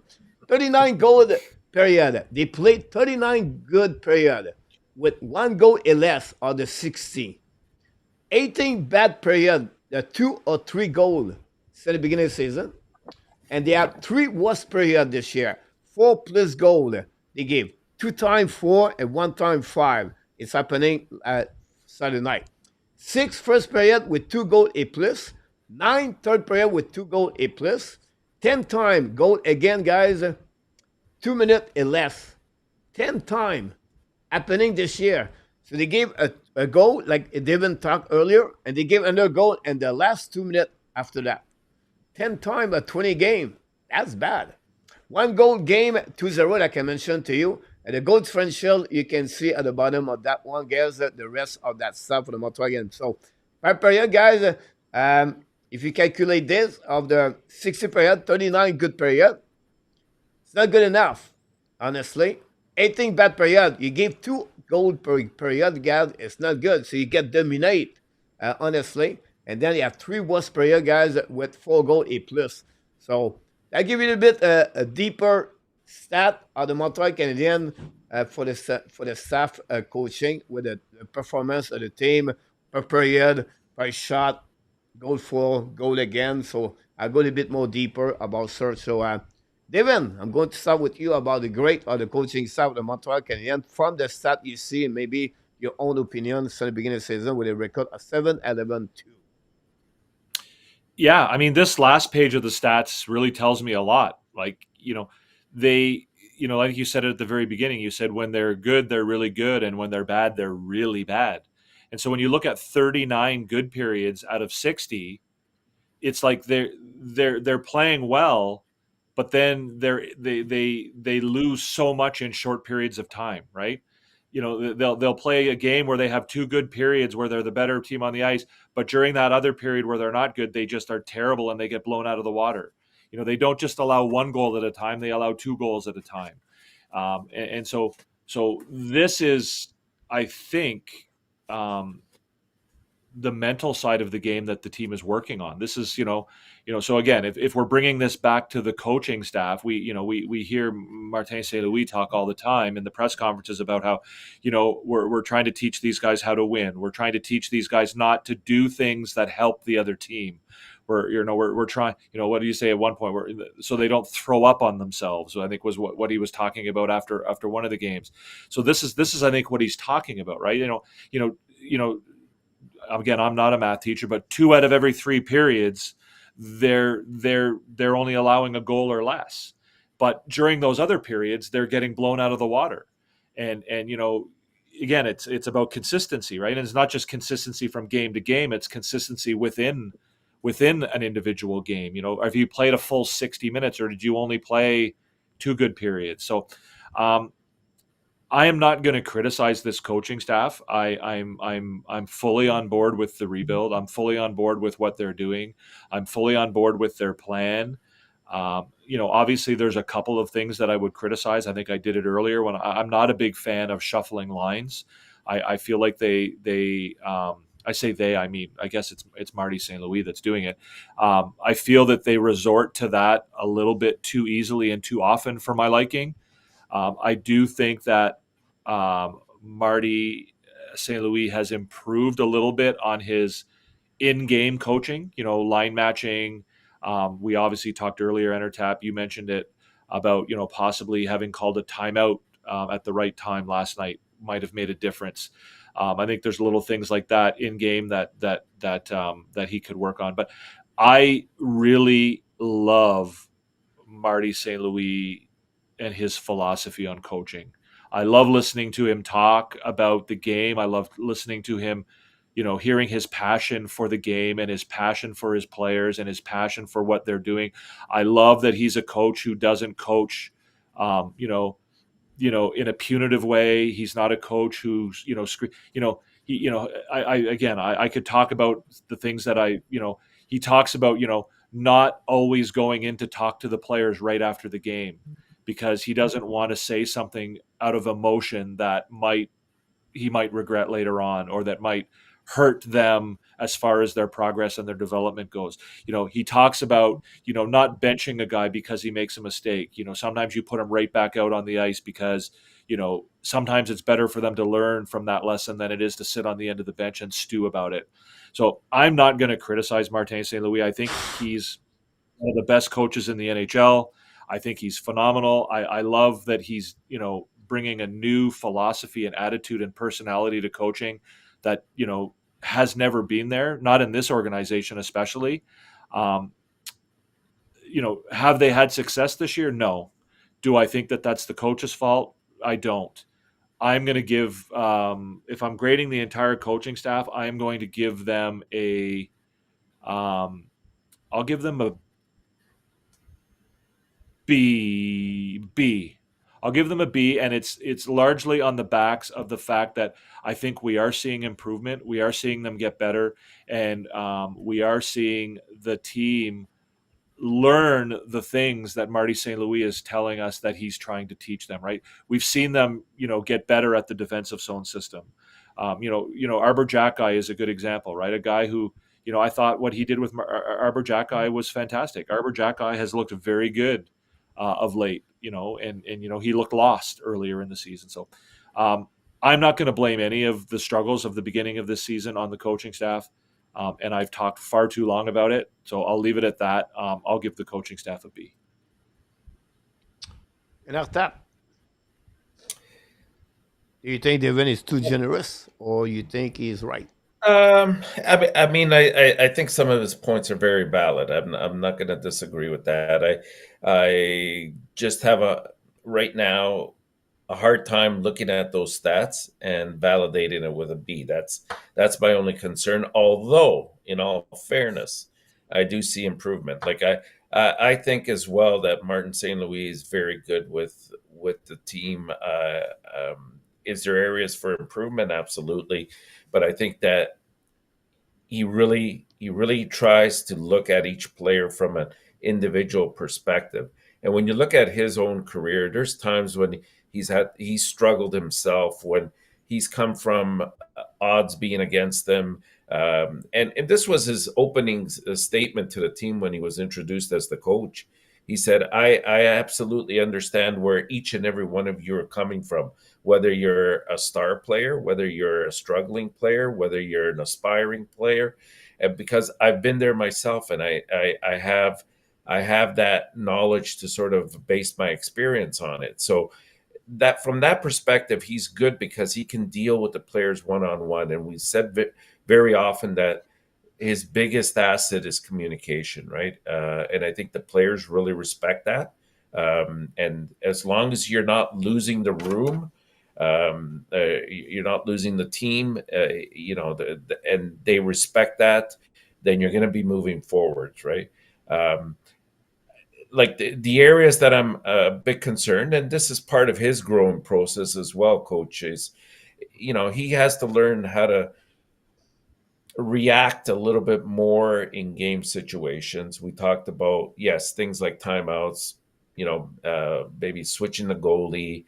I'm not going to say changing the lines because like Devin, I'm not a big proponent of putting the lines in a blender and just uh, taking them out as they come. I think that there has to be more consistency. But to me, those numbers are very indicative of a team that is in a rebuild. So I think what he has to do, and makes most sense, is he has to take the team and build around what he has at this moment, right? And if that means, and I've seen it in the last 5 or 6 games, take more control of the neutral zone where you're not giving opposing teams. And we saw this perfectly played out against the Edmonton game. They did not give time and space to guys like McDavid and Draisaitl and Bouchard on the offense to get anything generated. It's much more demanding, but you also learn from it the most, right? And I'll be honest, it's not a brand of hockey that's exciting in any way, shape, or form. People would like to see freewheeling, skating, and scoring going on, but it's a young team and they're learning, and you have to implement things that will be good for them in the future, but also at the same time allow them a fair chance to win on a nightly basis. And we saw that, when the wheels go off the tracks, they go off big time, and that's where we're seeing this big differential with goals for and goals against. So if I had to grade them, I would probably give them. I'll go with a C plus. C plus for Mr. Enortap. All right. All right. All right. We have a Can I add B. something to that before you go? Something real quick. Oh yeah, Yeah. yeah. You can go, Devin. Yeah. Yeah. The other thing we have to keep in mind when we think about the coaches here is like, Martin St. Louis is playing the long game here, right? Like he's not, like, his expectations aren't what the expectations of the fans at the Bell Center, or you and I, like he's playing the long game here. Like he's not, like, yeah, does he want them to be absolute disasters 1 out of every 3 periods? No, absolutely not. He doesn't want that. But he's playing the long game. Like he's playing for, does he want them, he's obviously wants them to progress as quickly as possible. But if they don't, it's not the end of the world to him, right? So for him, I think there's positives in the fact that at 2 out of every 3 periods they look quite good, and I think he's happy with that. And I think what it's telling him now is that he needs to focus more on the mental side of the game. So I think he's playing a long game, and again, his expectations aren't what the fans' expectations are. Like he's not, obviously he was pissed off last night and he wasn't happy about that game. I don't think anybody would be, but at the same time, that's not an indication to him that the world is coming to an end either. Like it's just, it's showing, like you said, Enortap, when you look at those numbers, what does it say to you? It shows you that it's a rebuilding team, right? So to him, it's like a reality. It's reality. It's a reality check. Like this is who we are, and this is what we need to work on. Enortap. Yeah, good point. No, that's a good point. What do you think, Coach? What I'm thinking, the Montreal won 2 games. They're jumping from 31st to 21 in NHL. Only two Parity games. in the Yeah. NHL. Only two games, Yeah. guys.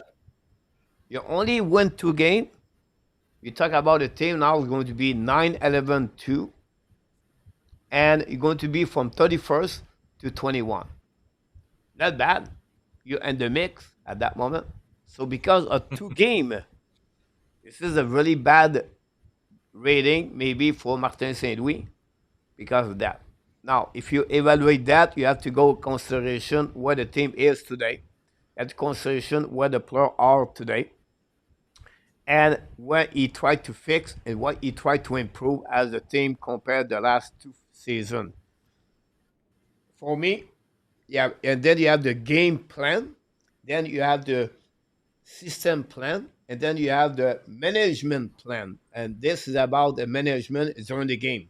So about coaching behind the bench, honestly, Martin Saint Louis, I gave him a D behind the bench. So about timeout, make the goalie change example, um, make a little bit more behavior behind the bench, a little bit more expressive example, and honestly to adjust himself. So sometimes he get out coached many times, by the way. But this is a learning for him, like Sakowski is learning to play in NHL. Nothing again negative. It's just to get him better as he learned on the trenches. Martin Saint Louis. Nothing wrong with that part over there.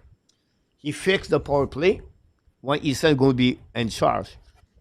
He's fixing the PK. He said, I'm going to be in charge. He fixed Cole Caulfield. He fixed last year Juraj Sakowski. He fixed Kanan Coley. He fixed Brennan Gallagher. He fixed Jake Evans.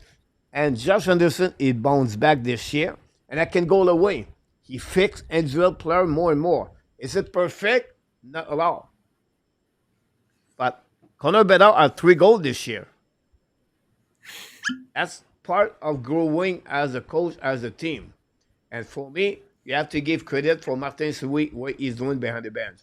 It's not going to be perfect. Yeah, but sometimes like the consistency. Sometimes it could be like the preparation. Sometimes it could be a lack of awareness for the players and maybe for the coaching staff. Modify the line. Maybe hard coaching, we request a bit more. And I can go all the way like this.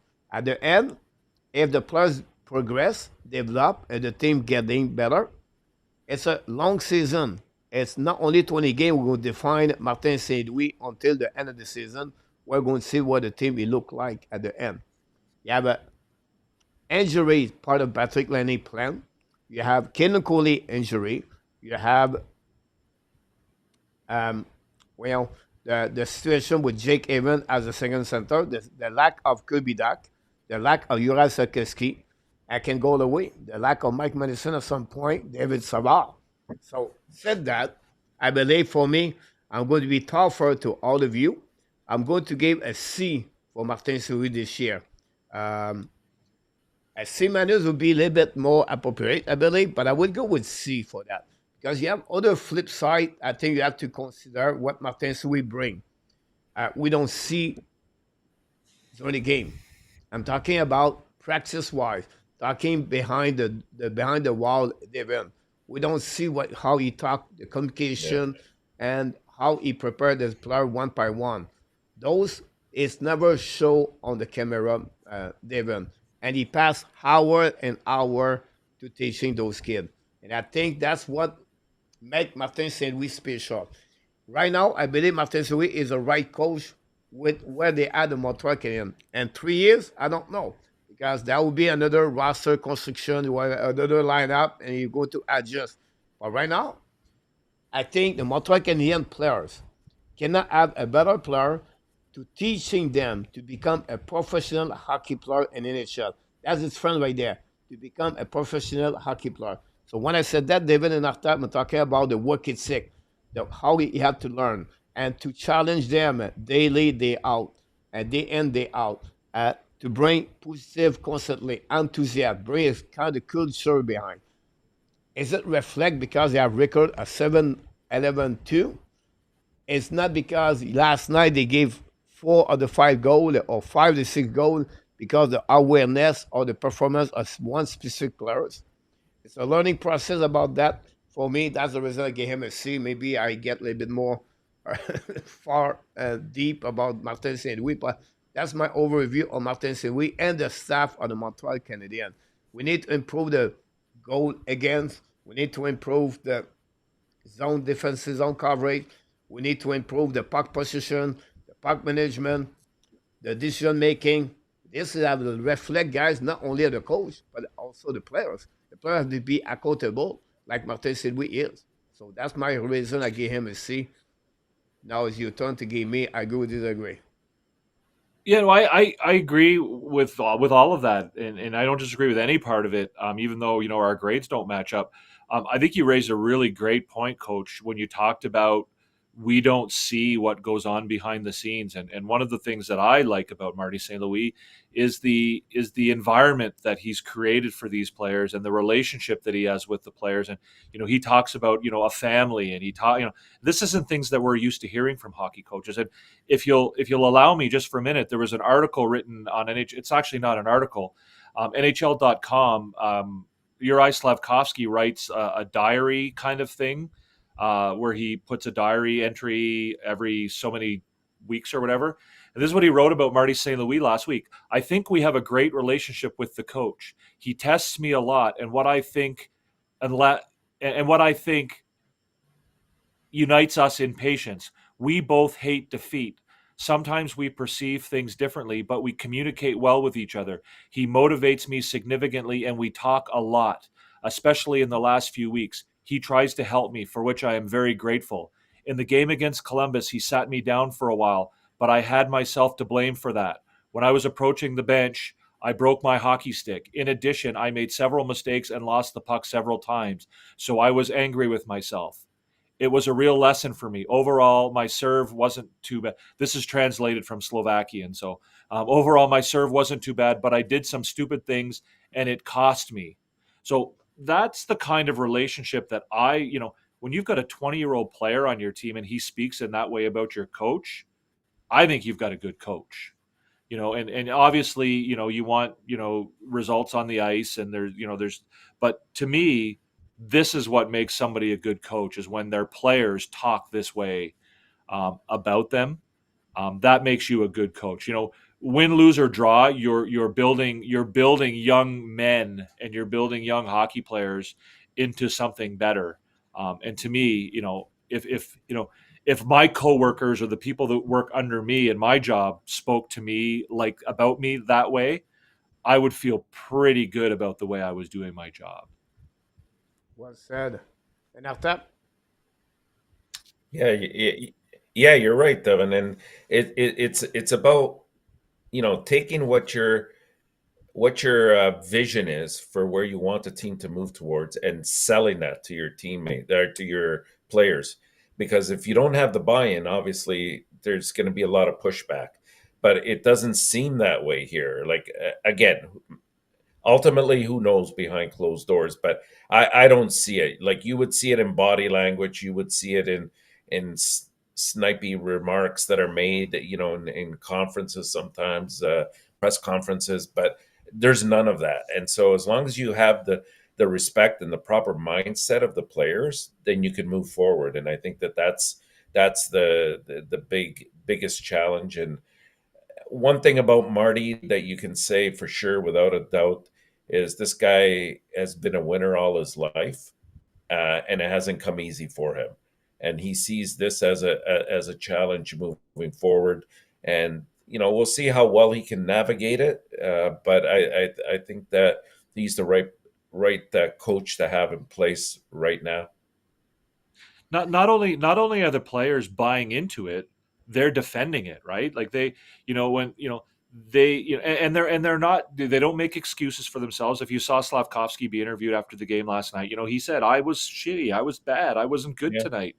I didn't play well, and it was my fault. And nobody was saying that yes, the fans booed us, we deserved it. Like there was none of that.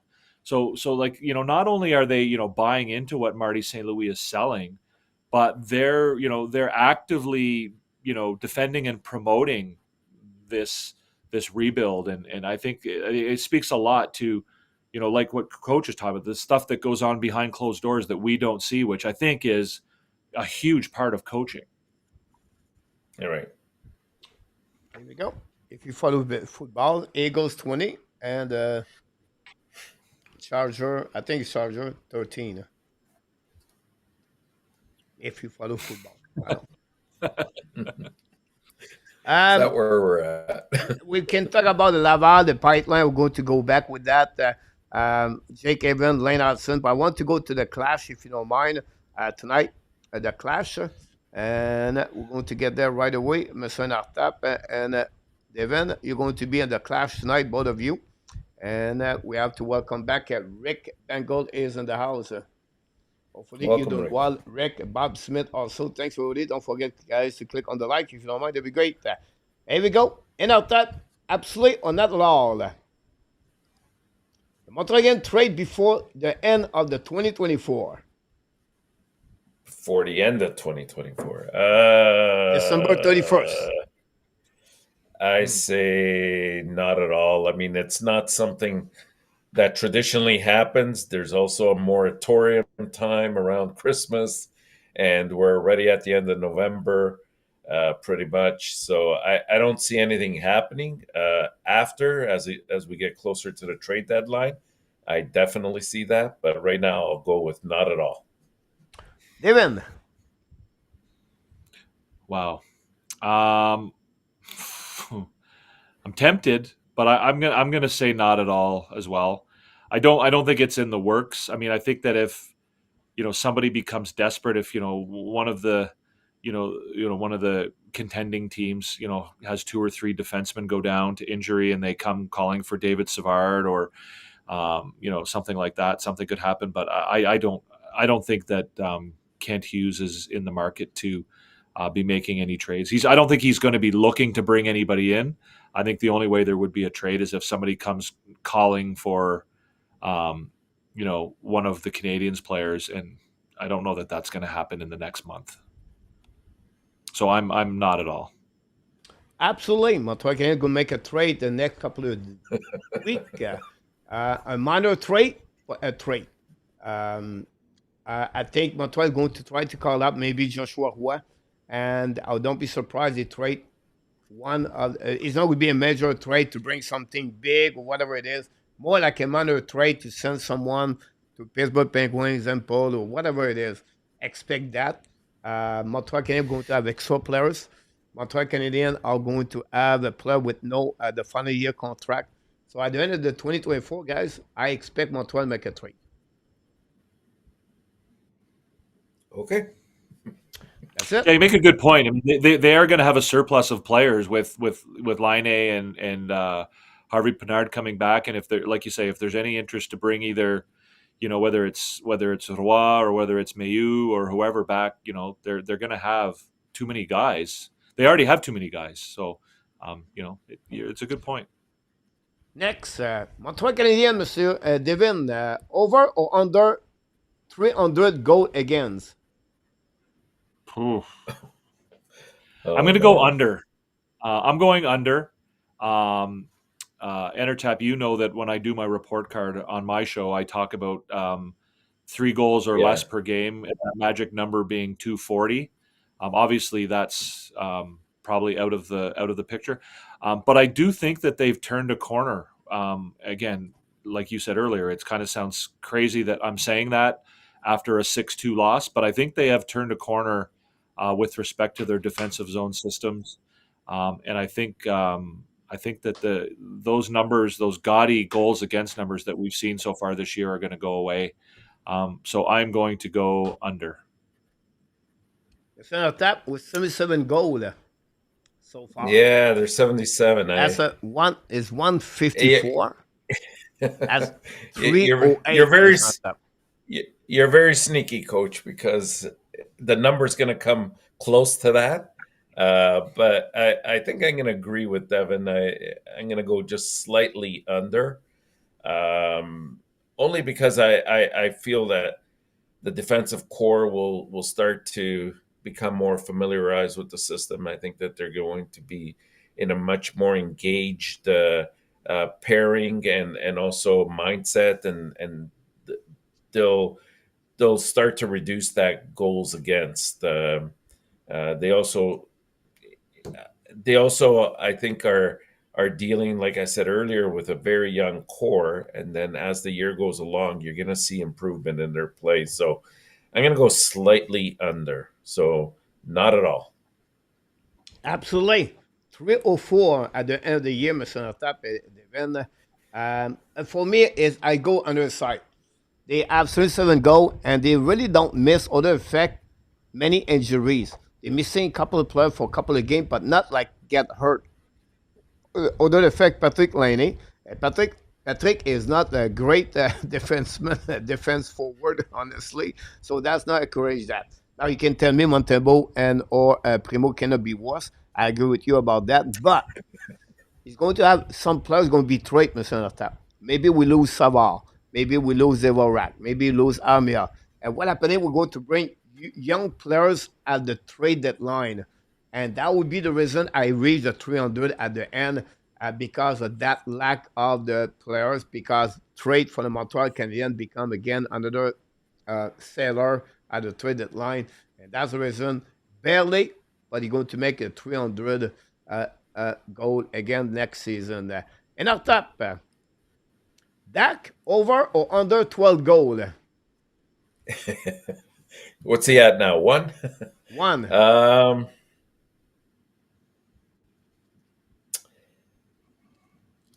I'm going to go over. I think he'll pick up the pace a little bit. The fact that I think the return of Liney on that second line will help solidify things a little bit more.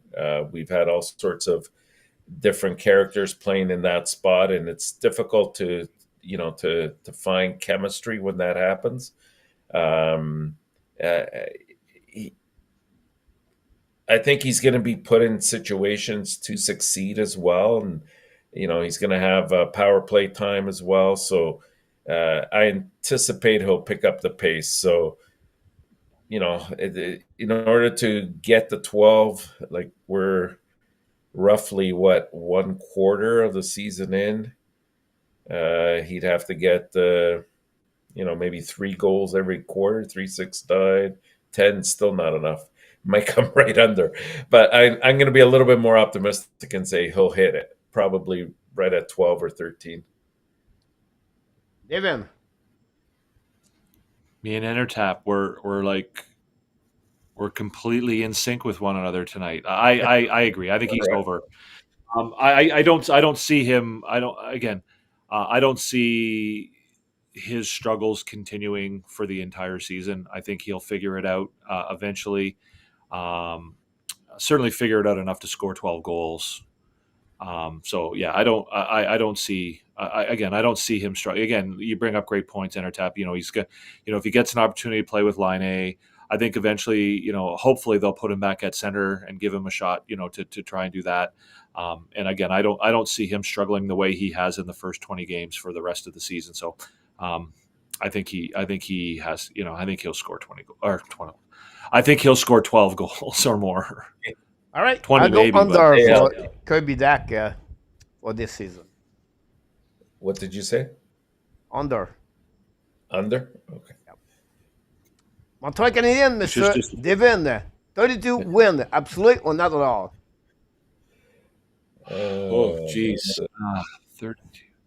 So you're going to make me do they math are 7 now. win. That give them 28. What do they have now? 7? 7, yeah. 7. I'm going to go over.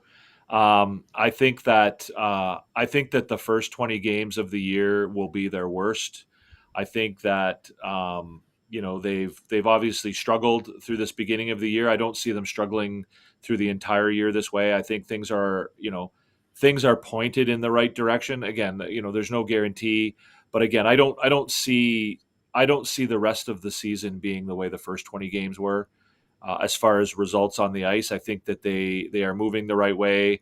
Like I said, they're figuring out their defensive zone systems. Line A will come back. Again, I'm not putting expectations on him point wise, but I think just as far as morale goes, I think that will help. Yeah, I think they'll, Slavkovsky's not going to finish the year with 5 goals. Doc's not going to finish the year with 5 goals. These guys are all going to come around. They're going to gel together. They're going to come together. I think things will improve, and I see them getting over 32 wins. Oh boy.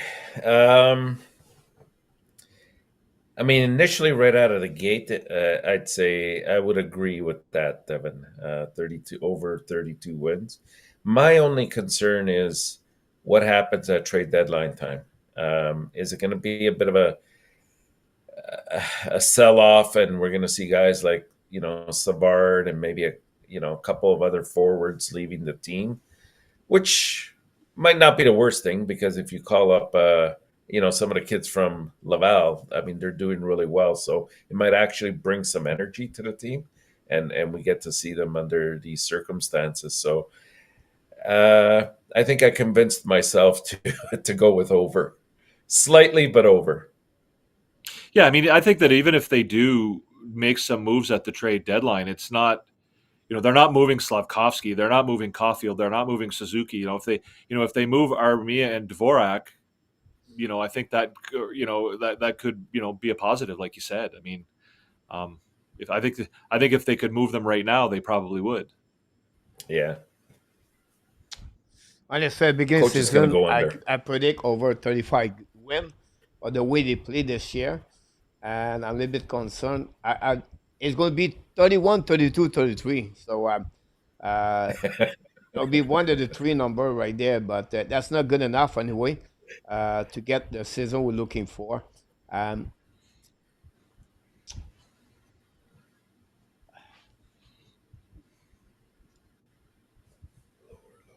He's going to go lower. I'll go over on that one. Oh, okay. All He right, agrees with coach. that. I will give you the reason behind that. It's like, okay, if they get 9W every 20 game, that give them 27 uh, win, and they're already 7 right now. That give them 34. And on the 20 game, they're going to get a couple of points also on the shootout. So I think it's below 500, but they still have the game to get 34W, so I go over. Mathematically, Do I you did that. do either of you see this team getting worse than they have been so far in the 20 games? Like, do you see a scenario where they would have, like, another 20 game period where their record is worse than it has been in the first 20 games of this year? But one quarter it could be worse, right? But I think overall the quarter because they have a easy start of the season, but after that they play got a lot of good team after that. So I think for me they have a good stretch coming. I think the next 20 they will be play approximately uh, 500, 520 at the end of the next 20. That will balance almost the 500. So that's the reason I go with over. Okay. Better Yeah. 3 goal. Over or under 28 goal in Enortap.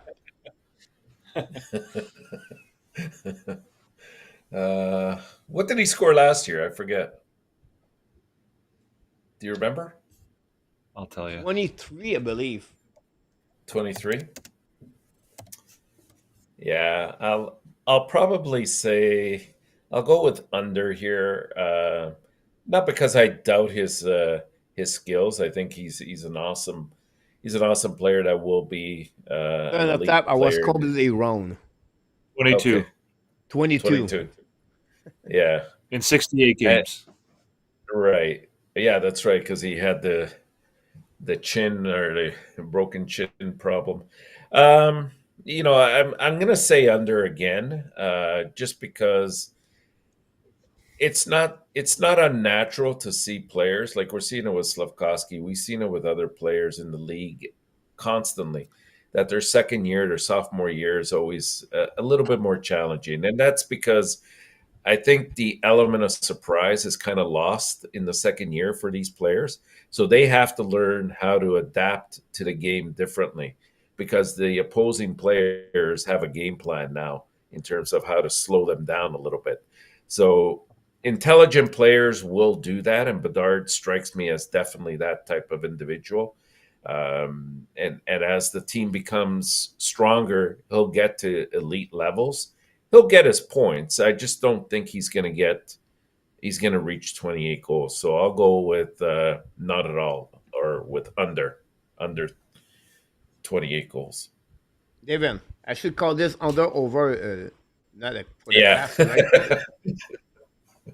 right? I'm going to go under as well, and again, for me as well, it has nothing to do with Connor Bedard and his abilities. I think he's a really good hockey player, and I just think that the Chicago Blackhawks are completely botching their rebuild.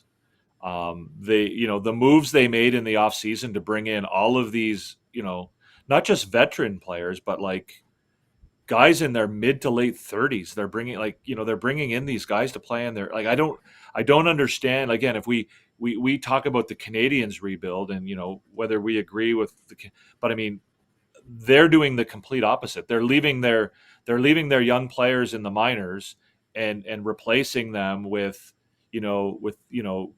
Craig Smith and Pat Maroon, and I don't understand. So I think he goes under because the team is just so bad. Like, I'm looking at Puckpedia right now. They have him on a line with Joey Anderson and Jason Dickinson.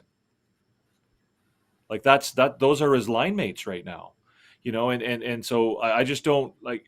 I understand the concept between bringing in some veteran players to try and guide you, maybe soften the blow of a rebuild a little bit, but that's not the way a rebuild works. And that, that team is in disarray right now. And that environment is not conducive to, Connor Bedard scoring 28 or more goals. So I'm going to go under.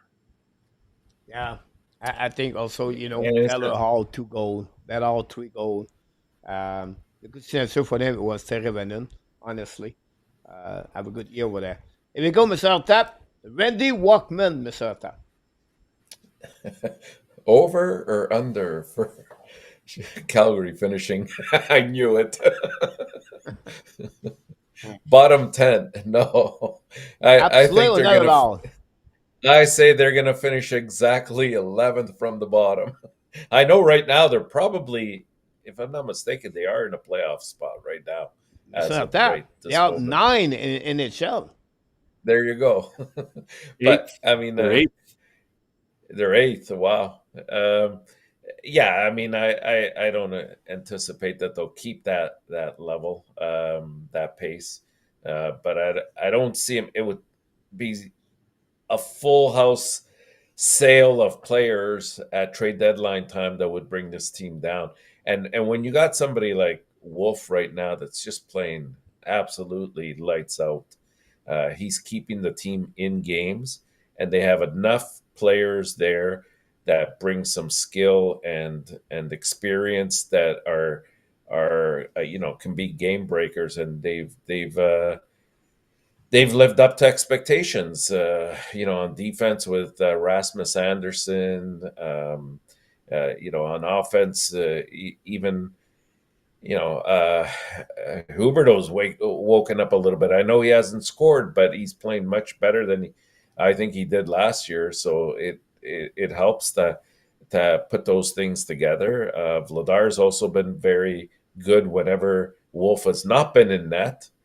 So that's a positive as well. So I anticipate them to stay clean of the bottom 10. So that would benefit Montreal, obviously. So maybe it's a No, selfish not at reason, all. but Absolutely not at all. not at all. Not at all. Not at all. Yeah, I'll go not at all as well. I mean, that's not a terrible hockey team, if their No. players play up to their capabilities, right? And so, you know, Rasmus Anderson, Mackenzie Weegar, former Halifax Moosehead, played on that Memorial Yeah. Cup team we talked about earlier. These are decent players. Huberdeau, Kadri, Zeri, Coronado. Like, we saw what Coronado did to Montreal, when they played us. So. Yeah. I think that last year, I mean, again, I don't think this is, a contender by any means, but, I think last year was a bit of an outlier for Calgary, being as bad as they were. I don't think the world is ending in Calgary. I don't think they're a great team. I do think they need work to do, but I don't think they're a bottom. I don't think they're a bottom 10 team. So I will go not at all. Okay. So they are 27 points and 21 game. The average is 93 points to make the playoff in NHL. To get there, they have to play for 5-10 only for the rest of the season for the next 61 game. If they get 500. 5-10, they're going to reach the playoff. So not going to be at the bottom 10, honestly. At the bottom 10 now, if you think about what happening in the past, look about last year, guys. I will give you, I apologize. But let's see what happening last year on the bottom. The team did not make the playoff. The highest team, um, it was the Washington, and not Washington make it, by the way. The Blues was at 92. The Detroit was at 91. So at the bottom 10, you have to go all the way to the Flame. And I think the Devils was 81 point, guys. To reach 81 point, we talk about only 54 point. So they have to play for 460, 70. So to be at the bottom 10 is they have to be really bad after that. And the way Dawson Wolf is goalie right now, and the defensive they have, I think they're not going to be at the bottom 10. They were barely in the bottom Coach. 10 last year. Yeah. Like they were 24th or tied for 23rd overall in the league last year. So I'm going to add one more question, guys, on that year. one, if you don't mind. Sorry, Coach, Devin. yeah. Can I just add one thing, Coach? I'm not 100% up on the conditions on that pick of Calgary's. If they make the playoffs, do the conditions change for Montreal? No, if they make the playoff, they're going to get the best standing between the Panthers and the Flames. Okay, gotcha. The best for Montreal or the best in the standings? For Montreal, yeah, for and the standings. standing at the higher, ends. higher pick. Yeah. So my next question, Flame and Enortap, the Flame and the playoff or not?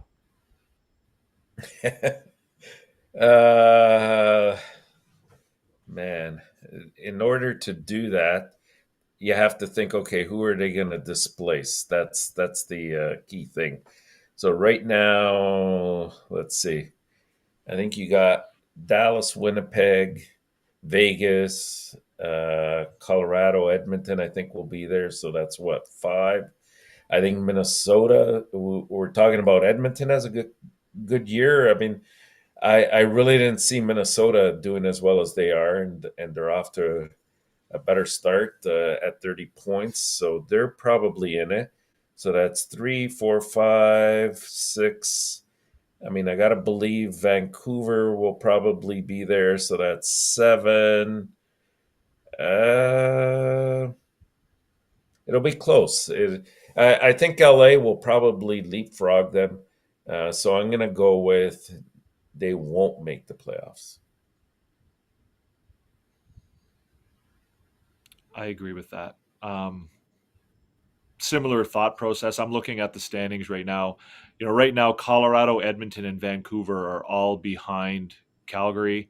Not 100% convinced on Vancouver, but I think that I find it unlikely that Colorado and Edmonton will stay behind them. Does LA leapfrog? Yeah, there's a lot. You've got Winnipeg, Minnesota, Dallas. Well, yeah, I think Nashville's in trouble. I didn't anticipate them being as low as the slow start that they got off to this year. I thought that they'd be a legitimate 1, 2, or 3 in that division. But you got Winnipeg, Minnesota, Dallas, Vegas, LA, Colorado, Edmonton. That's 7. Yeah. I mean, and Nashville, again, I didn't love what Nashville did in the offseason, but I did think it would work for them a little bit in the short term, and it hasn't. So maybe they do come back, but I don't know. PW go with Vancouver and Calgary for the last spot. I agree with you about that, PLW. And I think the Vancouver Canucks going to make it. Calgary guys going to be out by 2 points. That brings them at 11 or 12 in the standing.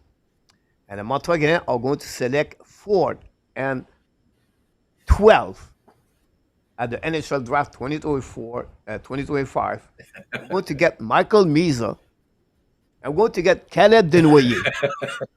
So now, you guys, you don't have to watch anything for the next 7 months. You can do something else back in July, Mr. Enortap, because I don't predict what's happening for the next 7 months in Enortap. We can watch the Rocket. We can watch the Rocket. What? We can watch the Rocket instead. Laval. You heard that when tonight, Coach guys. gets out his crystal ball, that's it. There you go. The class is over. We have a couple of conversations, but we passed that time, guys. We're going to finish, honestly, with a preview of the week for the Montreal Canadiens. 4 games on the program. Let's see my Bible. I got my Bible here. Last week, guys, Dan Hashem, Mr. Devin, the recliner, and Joe Maleta are the winner of the preview of the Montreal Canadiens. So tonight, the preview of the week for Montreal. Tuesday, they play against Utah. Wednesday, Columbus. Saturday, guys, is Sunday afternoon game, 1 o'clock p.m. and 2 o'clock p.m. I don't know what I'm going to do with the game in Rangers because the biggest night in Pattaya of the year is the same night as in Enortap with the biggest fireworks. So I don't know if my condition would be at 1 o'clock p.m. if I make it at 1 a.m. So, but the good news, guys, if I don't do the Rangers, I'm doing the Laval Rocket the Saturday night. So maybe it's better to do a Laval Rocket, but we'll see about that. Amazing. So the preview of the winner, Mr. Enortap, this week, how many points? I don't like that back-to-back with Boston on the Sunday, but by the same token, I mean, how many times has now Boston beaten Montreal? There's got to come a point where Montreal's had enough of them. And, Swayman's not at his best right now. Boston has just finished firing their coach. I'm going to go with a total of, let's see, 2, 3,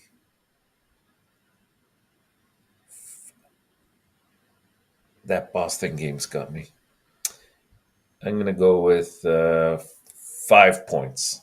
I think they're going to get a point out of Boston. 5 points. Are we in sync again, Devin? You should have let me go first, Coach. One with Kings. Mr. Devin. Yeah, I'm going to say 5 as well. I think. Oh, you cannot take the same number. Why? Is that a new rule? Next time you're going to pick the first time. The first. Yeah, I mean I want to say 5, but I guess if you're forcing me, I'll say 6. I'd rather say 6 than 4. I think they beat Columbus. I think they're going to come out strong against Utah. And then I thought they would get a point somewhere between the Rangers and Boston. But maybe they get, maybe they beat Boston. Yeah, I'll go 6. I'll be the optimistic Habs fan. I'll say 6. But everybody remember, I really wanted to say 5. 6-4. Devin. Now you have to say for you you have to at say 8 or 5 points. What's that? So in our tap, you are at 5. Devin go at 6.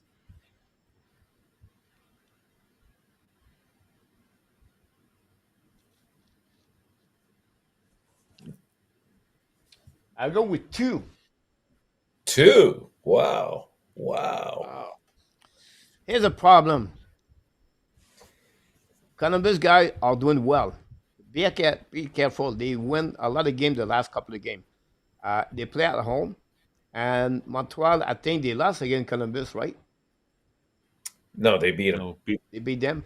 The Rangers at Madison Square Garden, the Rangers destroy all the team are not in the playoff, and they are not winning against the team in the playoffs. So they're going to destroy. And Boston right now on the doing good. So it'll be really hard. So somehow they're going to get one game, maybe Utah, maybe Columbus. So I gave only 2 points, guys. You have little faith, coach. Matt Kelly go with 6 points, guys.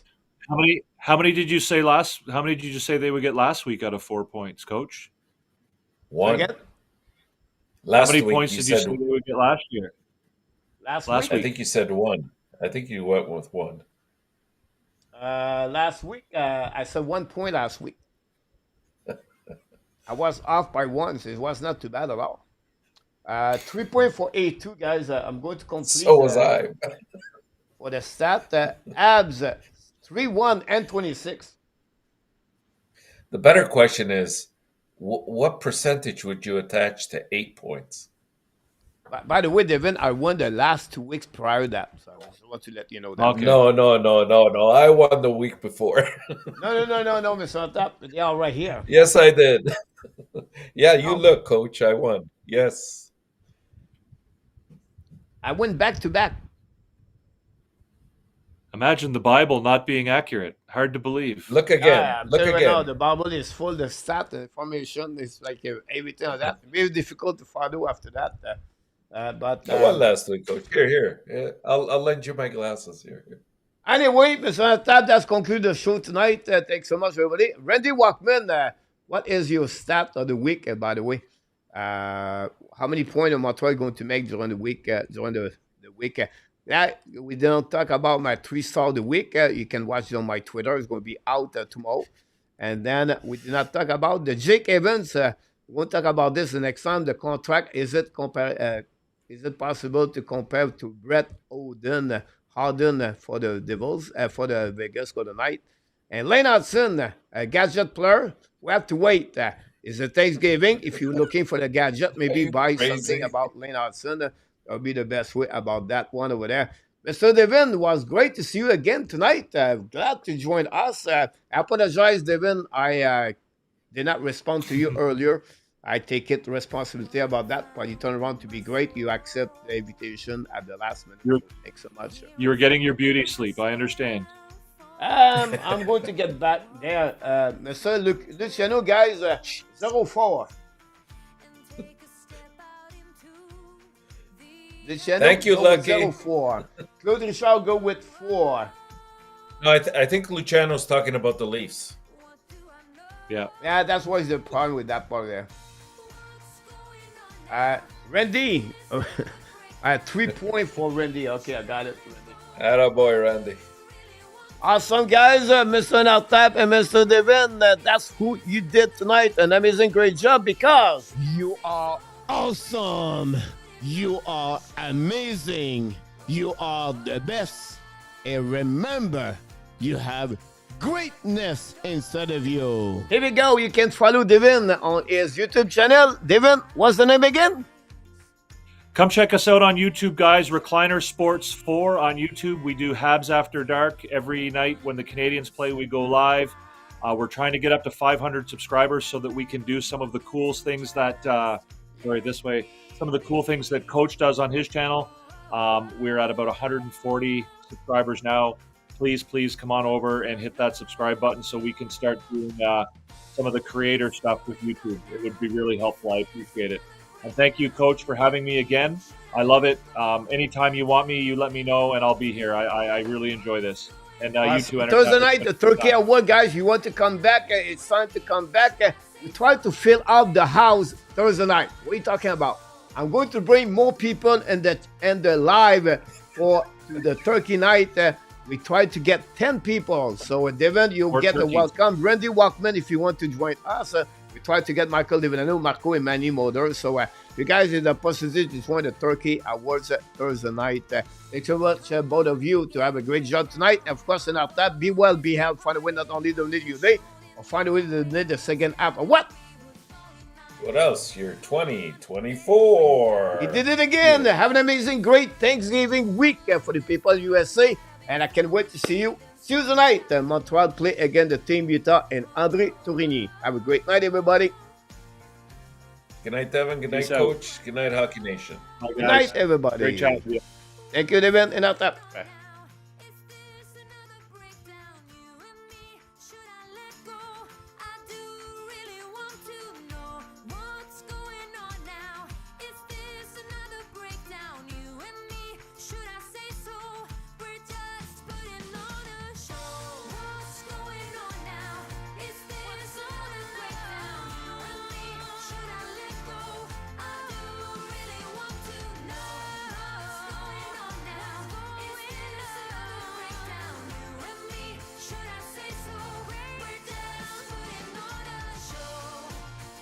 Oh.